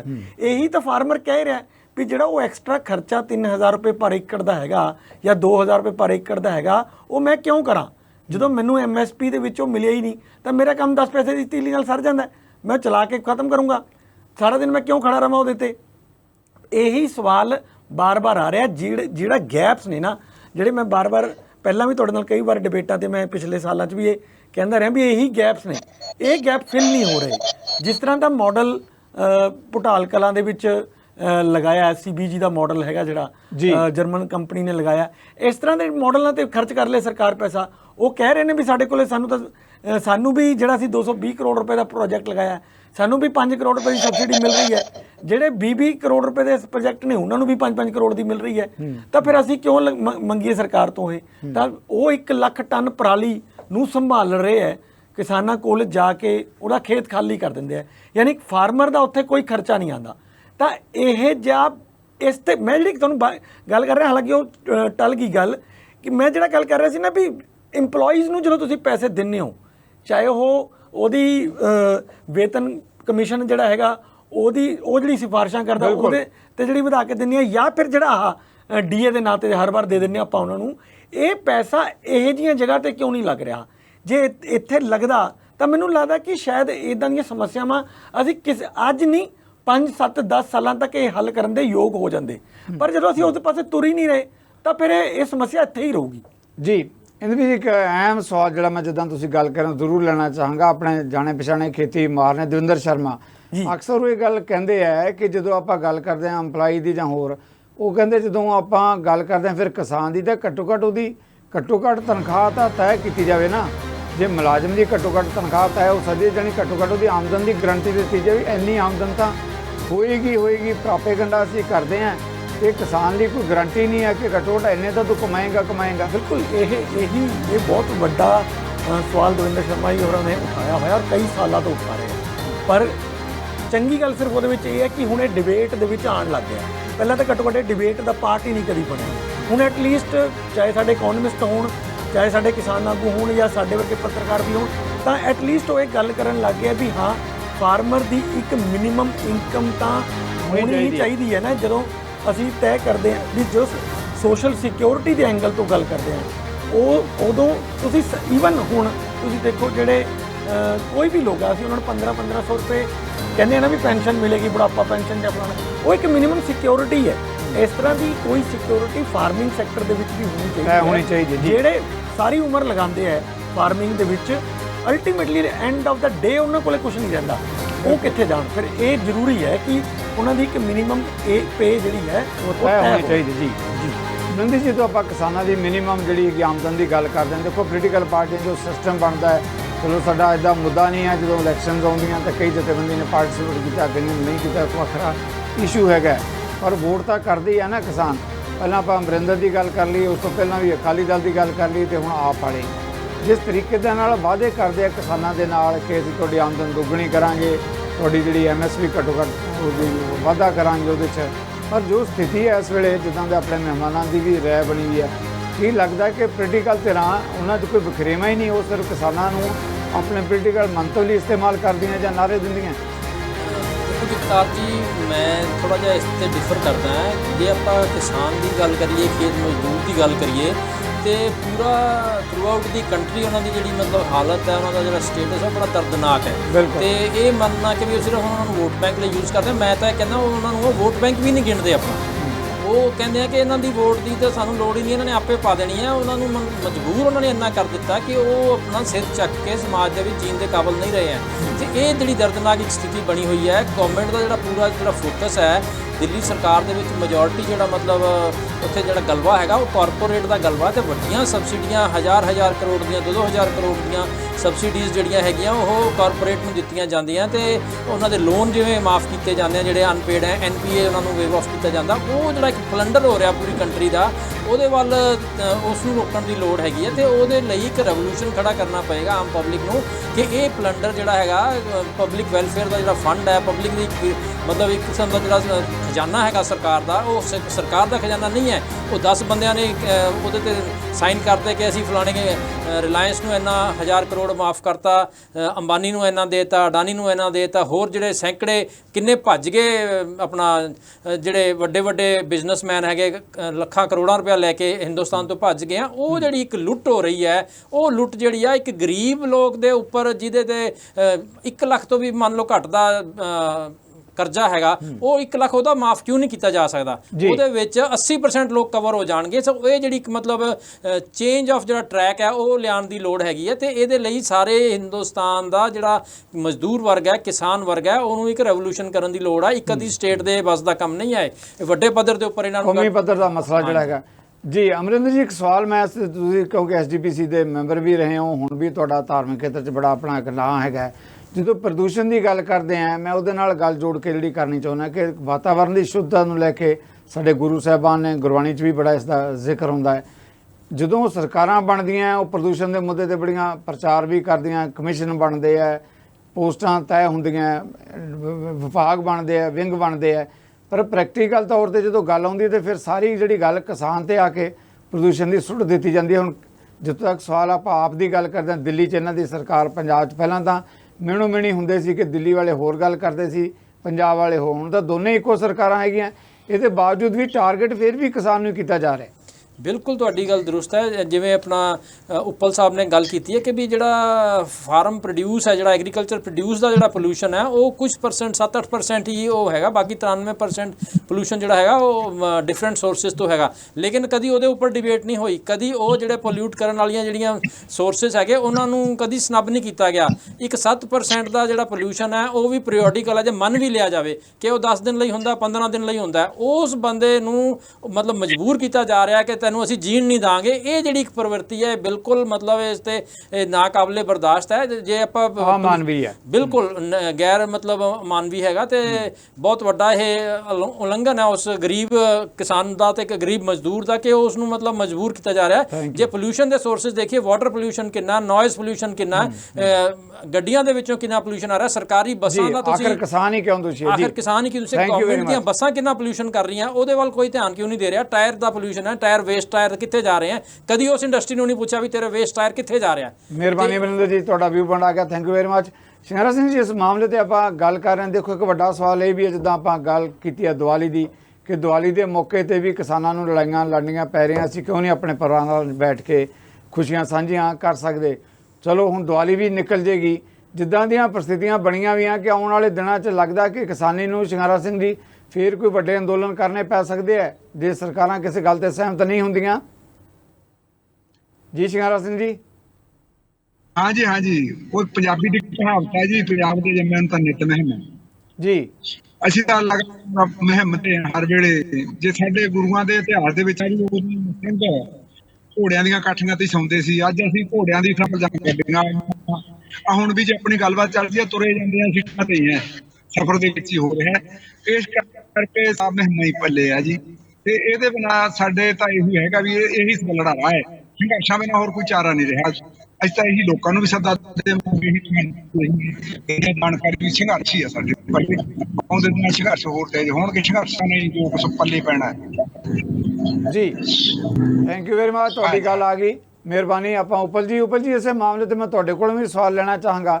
ਜਿੱਦਾਂ ਦੀਆਂ ਪ੍ਰਸਥਿਤੀਆਂ ਬਣੀਆਂ, ਦੇਖੋ ਆਪਾਂ ਕਹਿੰਦੇ ਸੀ ਕਿ ਮੋਦੀ ਸਰਕਾਰ ਪਹਿਲਾਂ ਕਿਸਾਨਾਂ ਨਾਲ ਇਸ ਤਰ੍ਹਾਂ ਦਾ ਮਤਰੀ ਮਾਮਲਾ ਸਲੂਕ ਕਰ ਰਹੀ ਹੈ, ਪੰਜਾਬ ਨਾਲ ਵਿਤਕਰਾ ਕਰ ਰਹੀ ਹੈ। ਹੁਣ ਤਾਂ ਪੰਜਾਬ ਦੇ ਵਿੱਚ ਬੈਠ ਕੇ ਇਹ ਸਾਰਾ ਕੁਝ ਕਿਸਾਨਾਂ ਨੂੰ ਦੇਖਣ ਨੂੰ ਮਿਲ ਰਿਹਾ ਹੈ। ਕੀ ਲੱਗਦਾ ਹੈ ਕਿ ਇਹ ਵੀ ਇੱਕ ਲੰਮੇ ਸੰਘਰਸ਼ ਦਾ ਰਾਹ ਨਜ਼ਰ ਆ ਰਿਹਾ ਜਿੱਦਾਂ ਦੀਆਂ ਪ੍ਰਸਥਿਤੀਆਂ ਬਣੀਆਂ ਵੀ ਹੈ? ਕਿਉਂਕਿ ਸਰਕਾਰ ਤਾਂ ਟਸ ਤੋਂ ਮਸ ਨਹੀਂ ਹੋ ਰਹੀ ਇਸ ਮੁੱਦੇ ਤੇ, ਜਿੱਦਾਂ ਤੁਸੀਂ ਵੀ ਕਹਿ ਰਹੇ ਹੋ ਕਿ ਉਹਨਾਂ ਨੇ ਜ਼ਿਕਰ ਤੱਕ ਨਹੀਂ ਕੀਤਾ, ਕੋਈ ਏਜੰਡਾ ਤੱਕ ਨਹੀਂ। ਸਰਦਾਰ ਚਤਾਰ ਸਿੰਘ ਜੀ, ਇੰਦਰਵੀਰ ਸਿੰਘ ਉਹਨਾਂ ਨੇ ਸਤਿਕਾਰਯੋਗ ਨੇ ਬਹੁਤ ਵਧੀਆ ਡਿਟੇਲ 'ਚ ਗੱਲ ਕਹੀ।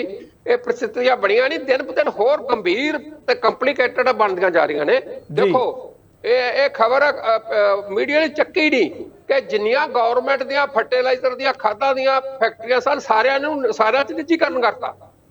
ਜਿੰਨੇ NFL ਵਗੈਰਾ ਜਿੰਨੀਆਂ 19 ਕਿ ਕਿੰਨੀਆਂ ਸਨ, ਸਿਰਫ ਇਫਕੋ ਤੇ ਕ੍ਰਿਪਕੋ ਕੋਪਰੇਟ ਨੂੰ ਛੱਡ ਕੇ ਸਾਰਿਆਂ ਦਾ ਨਿੱਜੀਕਰਨ ਕਰਤਾ। ਔਰ ਇਸ ਵੇਲੇ DAP ਦੇ ਥੱਲੇ ਜਿਹੜੇ ਸਾਡੇ ਬਲਾਕ ਜਾਂ ਜ਼ਿਲ੍ਹੇ ਲੈਵਲ ਦੀ, ਕੱਲ ਮੈਂ ਪਰਸੋਂ ਪਟਿਆਲੇ ਜ਼ਿਲ੍ਹੇ ਦੀ ਮੀਟਿੰਗ ਸੀ, 3 ਦਿਨ ਪਹਿਲਾਂ ਸੰਗਰੂਰ ਦੀ ਸੀ, DAP ਦੀ ਸ਼ਾਰਟੇਜ ਆ ਗਈ। ਪੰਜਾਬ ਦੀ DAP ਜਿੰਨੀ ਲੋੜ ਹੈ ਹੁਣ ਤੇ ਜਾਂ ਆਉਣ ਵਾਲੇ 10-15 ਦਿਨ ਲੋੜ ਪੈਣੀ, ਸ਼ਾਰਟੇਜ ਆ ਰਹੀ ਆ।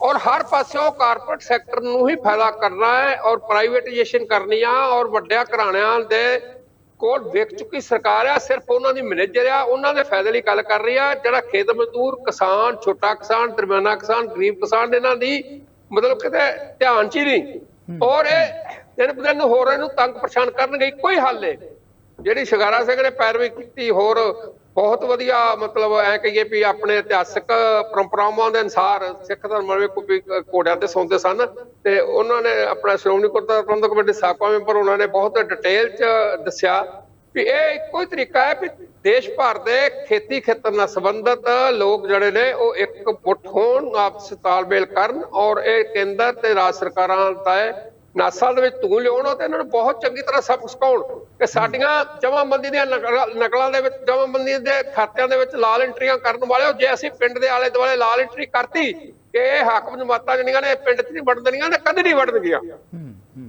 ਸਾਨੂੰ ਵੀ ਲਾਲ ਲਕੀਰ, ਅਸੀਂ ਵੀ ਜੋ ਲਾਲ ਲਕੀਰ ਜਮਾਬੰਦੀ 'ਚ ਆਪਦੇ ਰੈਵਨਿਊ ਡਿਪਾਰਟਮੈਂਟ ਤੋਂ ਕਰ ਸਕਦੇ ਨੇ, ਸਾਡੀਆਂ ਜਥੇਬੰਦੀਆਂ ਵੀ ਲਾਲ ਲਕੀਰ ਪਿੰਡ ਦੇ ਆਲੇ ਦੁਆਲੇ ਖਿੱਚ ਸਕਦੇ ਨੇ।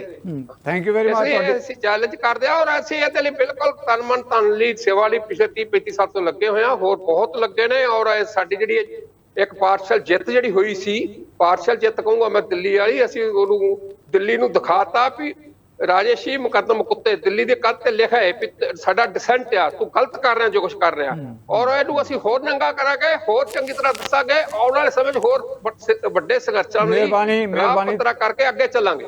ਤੁਹਾਡੀ ਗੱਲ ਆ ਗਈ। ਇਨ ਬੀਇੰਗ ਜਰਨਲਿਸਟ, ਮੈਂ ਤੁਹਾਡੇ ਕੋਲੇ ਸਵਾਲ ਲੈਣਾ ਚਾਹੁੰਦਾ। ਜੋ ਪ੍ਰਸਥਿਤੀਆਂ ਐਸ ਬਣੀਆਂ, ਚਲੋ ਸਵਾਲ ਤਾਂ ਹੋਰ ਵੀ ਪੰਜਾਬ ਦੀ ਸਥਿਤੀ ਜਿੱਦਾਂ ਬਣਦੀ ਹੈ ਕਿ ਬੇਰੁਜ਼ਗਾਰ ਟੀਚਰ ਕੋਈ ਟੈਂਕੀਆਂ ਤੇ ਚੜੇ ਹੋਏ ਹੈ, ਕੋਈ ਡਾਂਗਾ ਖਾ ਰਿਹਾ, ਅੰਦੋਲਨ ਕਰ ਰਿਹਾ। ਪਰ ਹੁਣ ਆਪਾਂ ਕਿਸਾਨੀ ਮੁੱਦੇ ਦੀ ਗੱਲ ਕਰ ਰਹੇ ਹਾਂ ਕਿ ਜਿੱਦਾਂ ਦਾ ਕਿਸਾਨਾਂ ਦੇ ਕਮੈਂਟਸ ਤੁਸੀਂ ਉਹਨਾਂ ਦੇ ਆਗੂਆਂ ਦੇ ਸੁਣੇ, ਜੋ ਪ੍ਰਸਥਿਤੀਆਂ ਬਣੀਆਂ ਕਿ ਸਰਕਾਰ ਜਿਹੜੀ ਉਹਨਾਂ ਦੀ ਪਰਵਾਹ ਨਹੀਂ ਕਰ ਰਹੀ। ਕਿਸਾਨਾਂ ਦਾ ਇਹ ਵੀ ਕਹਿਣਾ ਕੋਈ ਖੇਤੀ ਮਾਡਲ ਹੀ ਨਹੀਂ ਹੈ, ਕਿਸ ਤਰੀਕੇ ਨਾਲ ਇਹ ਸੁਧਾਰ ਕਰਨਗੇ ਖੇਤੀ ਦਾ। ਕੀ ਲੱਗਦਾ ਕਿ ਆਉਣ ਵਾਲੇ ਦਿਨਾਂ 'ਚ ਇਹ ਸੰਕਟ ਜਾਂ ਟਕਰਾਅ ਹੋਰ ਡੂੰਘਾ ਹੁੰਦਾ ਨਜ਼ਰ ਆ ਰਿਹਾ? ਜੀ ਬਿਲਕੁਲ। ਇਹ ਦੇਖੋ ਜਿਸ ਤਰ੍ਹਾਂ ਦਾ ਸੰਗਰੂਰ ਦੇ ਵਿੱਚ ਧਰਨਾ ਲੱਗਿਆ ਹੋਇਆ ਹੈ ਔਰ ਮੈਨੂੰ ਲੱਗਦਾ ਕਿ ਇਹ ਹਜੇ ਹੋਰ ਵਧੇਗਾ, ਕਿਉਂਕਿ ਤੁਸੀਂ ਦੇਖੋ ਵੀ ਉਹ ਕਿੰਨੇ ਦਿਨਾਂ ਤੋਂ ਬੈਠੇ ਹੈ, ਆਲਮੋਸਟ ਉਹਨਾਂ ਨੂੰ ਹਫ਼ਤੇ ਦੇ ਉੱਤੇ ਹੋ ਚੁੱਕਿਆ। ਔਰ ਤੁਸੀਂ ਦੇਖੋ ਵੀ ਹਜੇ ਤੱਕ ਇੱਕ ਵੀ ਸੈਂਟੈਂਸ ਸਰਕਾਰ ਨੇ ਨਹੀਂ ਬੋਲਿਆ ਇਹਦੇ ਉੱਤੇ। ਜਿਹੜਾ ਕੱਲ ਪਰਸੋਂ ਤੁਸੀਂ ਖੁਦ ਕਿਹਾ ਕਿ ਚੀਫ ਮਿਨਿਸਟਰ ਨੇ ਚੁਣੰਦਾ ਪੱਤਰਕਾਰਾਂ ਨਾਲ ਉੱਤੇ ਗੱਲ ਵੀ ਕੀਤੀ ਹੈ, ਪਰ ਕੀ ਉਹਦੇ ਆਪਣੇ ਦਰਵਾਜ਼ੇ ਤੇ ਜਿਹੜੇ ਬੈਠੇ ਫਾਰਮਰ ਨੇ ਉਹਨਾਂ ਨੂੰ ਨਹੀਂ ਦਿਖ ਰਹੇ ਜਾਂ ਉਹਨਾਂ ਦੀ ਸਮੱਸਿਆਵਾਂ ਉਹਨਾਂ ਨੂੰ ਨਹੀਂ ਪਤਾ ਲੱਗ ਰਿਹਾ? ਐਟਲੀਸਟ ਇੱਕ ਵਾਰੀ ਅਪੀਲ ਹੀ ਕਰਨ ਵੀ ਯਾਰ ਸਾਨੂੰ ਟਾਈਮ ਦਿਓ। ਇੰਨਾ ਹੀ ਕਹਿ ਦੇਣ ਵੀ ਯਾਰ ਅਸੀਂ ਤਾਂ ਆਏ ਹੀ ਹੋਣਾ, 6-7 ਮਹੀਨੇ ਸਾਨੂੰ ਆਏ ਨੂੰ ਹੋਇਆ, ਸਾਨੂੰ ਕੁਛ ਤਾਂ ਟਾਈਮ ਦਿਓ। ਇਹਦੇ ਵੀ ਮੈਂ ਤੁਹਾਨੂੰ ਵਿੱਚੋਂ ਟੋਕ ਰਿਹਾ, ਮੈਨੂੰ ਲੱਗਦਾ ਕਿ ਸ਼ਾਇਦ ਗੱਲ ਹੋ ਜਾਵੇ। ਵਿੱਚੋਂ ਟੋਕ ਰਿਹਾ, ਬਹੁਤ ਵੱਡਾ ਤੁਸੀਂ ਸਵਾਲ ਲੈ ਰਹੇ ਹੋ। ਮੁੱਖ ਮੰਤਰੀ ਇੱਕ ਤਰ੍ਹਾਂ ਦਾ ਸਟੇਟ ਦਾ ਹੈੱਡ ਆ, ਮੁਖੀਆ ਪੰਜਾਬ ਦਾ, ਉਹ ਇਸ ਮੌਕੇ ਤੇ ਤਾਂ ਗੱਲ ਕਹਿ ਸਕਦਾ ਸੀ, ਮੈਂ ਕਿਸਾਨਾਂ ਨੂੰ ਕਹਿਣਾ ਕਿ ਆਪਣੀ ਦੀਵਾਲੀ ਪਰਿਵਾਰਾਂ 'ਚ ਮਨਾਓ ਜਾ ਕੇ, ਜੀ। ਅਸੀਂ ਤੁਹਾਡੀਆਂ ਗੱਲਾਂ ਸੁਣ ਲਾਂਗੇ। ਇਹ ਗੱਲ ਵੀ ਨਹੀਂ ਕਹੀ ਉਹਨਾਂ ਨੇ। ਮੈਂ ਇਹੀ ਕਹਿ ਰਿਹਾ ਨਾ ਕਿ ਪਿਛਲੇ 1 ਹਫ਼ਤੇ ਤੋਂ ਧਰਨਾ ਚੱਲ ਰਿਹਾ ਹੋਵੇ, ਲਗਾਤਾਰ ਚੱਲ ਰਿਹਾ ਹੋਵੇ, ਲਗਾਤਾਰ ਵਧੀ ਜਾ ਰਿਹਾ ਹੈ। ਮੈਂ ਕੱਲ ਸੰਗਰੂਰ ਦੇ ਵਿੱਚੋਂ ਦੀ ਨਿਕਲਿਆ ਸੀ, 1 ਕਿਲੋਮੀਟਰ ਤੋਂ ਉੱਪਰ ਜ਼ਿਆਦਾ ਧਰਨਾ ਹੋ ਚੁੱਕਿਆ। ਤਾਂ ਕੀ ਉਹਦੇ ਆਪਣੇ ਘਰ ਦੇ ਬਾਹਰ ਵੀ ਧਰਨਾ ਲੱਗਿਆ ਨਜ਼ਰ ਨਹੀਂ ਆ ਰਿਹਾ? ਜਦੋਂ ਫਿਰ ਉਹੀ ਮੋਦੀ ਸਰਕਾਰ ਦੇ ਖਿਲਾਫ ਹੀ ਚੱਲ ਰਿਹਾ ਸੀ ਤਾਂ ਬਹੁਤ ਵੱਡੀਆਂ ਗੱਲਾਂ ਕੀਤੀਆਂ ਜਾ ਰਹੀਆਂ ਸੀ, ਉੱਥੇ ਜਾ ਕੇ ਵੀ ਹੱਲਾਸ਼ੇਰੀ ਦਿੱਤੀ ਜਾ ਰਹੀ ਸੀ। ਤਾਂ ਹੁਣ ਫਰਕ ਕੀ ਹੈ? ਹੁਣ ਜਦੋਂ ਤੁਸੀਂ ਉੱਥੇ ਹੱਲ ਕਰਨ ਦਾ ਪੈਨ ਤੁਹਾਡੇ ਕੋਲੇ ਆ ਗਿਆ ਤਾਂ ਤੁਸੀਂ ਕਰੋ। ਉਹ ਕਹਿ ਤਾਂ ਰਿਹਾ ਵੀ ਗੱਲ ਤਾਂ ਇੰਪਲੀਮੈਂਟ ਦੀ ਹੈ, ਮੰਗਾਂ ਮੰਨਣ ਦੀ ਥੋੜੀ ਕੋਈ ਗੱਲ ਹੈ। ਮੰਗਾਂ ਤਾਂ 10 ਵਾਰੀ ਮੰਨੀਆਂ ਜਾਂਦੀਆਂ ਨੇ, ਪਰ ਇੰਪਲੀਮੈਂਟ ਕੌਣ ਕਰ ਰਿਹਾ ਹੈ? ਇੰਪਲੀਮੈਂਟ ਕਿੰਨੀਆਂ ਹੋ ਰਹੀਆਂ ਨੇ, ਇਸ ਦਾ ਸਵਾਲ ਹੈ। ਔਰ ਮੈਨੂੰ ਲੱਗਦਾ ਕਿ ਇਹ ਬੜੇ ਇੱਕ ਸਹੀ ਟਰੈਕ ਤੇ ਨੇ ਫਾਰਮਰ ਜਿਹੜੇ। ਉਹ ਕਹਿ ਰਹੇ ਸ਼ਿੰਗਾਰਾ ਸਿੰਘ ਨੇ ਕਿਹਾ ਕਿ ਬਈ ਸਾਨੂੰ ਤਾਂ ਹਰ ਮੰਗ ਮਨਵਾਉਣ ਲਈ ਵੀ ਪਹਿਲਾਂ ਉਹਨਾਂ ਤੋਂ ਮਨਵਾਉਣੀ ਹੈ ਤਾਂ ਵੀ, ਫਿਰ ਲਾਗੂ ਕਰਾਉਣੀ ਹੈ ਤਾਂ ਵੀ, ਸਾਨੂੰ ਤਾਂ ਦੋਨੋਂ ਵਾਰ ਸੰਘਰਸ਼ ਹੀ ਕਰਨਾ ਪੈਂਦਾ ਹੈ। ਤਾਂ ਮੈਨੂੰ ਲੱਗਦਾ ਕਿ ਉਹ ਇੱਕ ਸਹੀ ਟਰੈਕ ਤੇ ਹੈਗੇ ਹੈ। ਔਰ ਜਿਵੇਂ ਪਿਛਲੀ ਵਾਰ ਉਹਨਾਂ ਨੂੰ ਕਾਮਯਾਬੀ ਮਿਲੀ ਹੈ, ਇਸ ਵਾਰ ਵੀ ਉਹਨਾਂ ਨੂੰ ਜ਼ਰੂਰ ਕਾਮਯਾਬੀ ਮਿਲੂਗੀ। ਬਹੁਤ ਬਹੁਤ ਮਿਹਰਬਾਨੀ। ਅਸੀਂ ਆਪਣੇ ਮਹਿਮਾਨਾਂ ਨਾਲ ਜਿਸ ਮੁੱਦੇ ਤੇ ਚਰਚਾ ਕੀਤੀ ਹੈ, ਇੱਕ ਵੱਡਾ ਸੁਨੇਹਾ ਅੱਜ ਦੀ ਬਹਿਸ ਦੇ ਰਹੀ ਹੈ। ਕਿਸਾਨੀ ਅੰਦੋਲਨ ਦੀਵਾਲੀ ਦੇ ਮੌਕੇ ਤੇ ਕਿਉਂ ਕਿਸਾਨ ਆਪਣੇ ਪਰਿਵਾਰਾਂ ਤੋਂ ਦੂਰ ਬੈਠਣ, ਕਿਉਂ ਨਹੀਂ ਉਹਨਾਂ ਦੇ ਮਾਨਵੀ ਅਧਿਕਾਰ ਸਰਕਾਰਾਂ ਕੀ ਜਿਹੜੀਆਂ ਕਿਸਾਨਾਂ ਨੂੰ ਕੇਵਲ ਵੋਟ ਬੈਂਕ ਦੇ ਤੌਰ ਤੇ ਇਸਤੇਮਾਲ ਕਰਦੀਆਂ? ਜਵਾਬ ਤਾਂ ਮੰਗੇ ਜਾਣਗੇ, ਲਏ ਜਾਣਗੇ। ਆਉਣ ਵਾਲੇ ਸਮੇਂ 'ਚ ਪਿਛਲੀਆਂ ਸਰਕਾਰਾਂ ਨੂੰ ਲੋਕ ਹਾਸ਼ੀਏ ਤੇ ਭੇਜ ਸਕਦੇ ਆ, ਤਾਂ ਮੌਜੂਦਾ ਸਰਕਾਰਾਂ ਅੱਗੇ ਵੀ ਸਵਾਲ ਜਿਹੜੇ ਹੈਗੇ ਖੜੇ ਹੋਣਗੇ ਇਹਨਾਂ ਮੁੱਦਿਆਂ ਦੇ ਆਉਣ ਲਈ ਤੁਹਾਡੇ ਸਾਰਿਆਂ ਵੱਲੋਂ ਮੈਂ ਆਪਣੇ ਮਹਿਮਾਨਾਂ ਦਾ ਧੰਨਵਾਦੀ ਹਾਂ। ਤੇ ਇਸ ਦੇ ਨਾਲ ਹੀ ਆਪਾਂ ਲਵਾਂਗੇ ਇਜਾਜ਼ਤ। ਸਤਿ ਸ੍ਰੀ ਅਕਾਲ।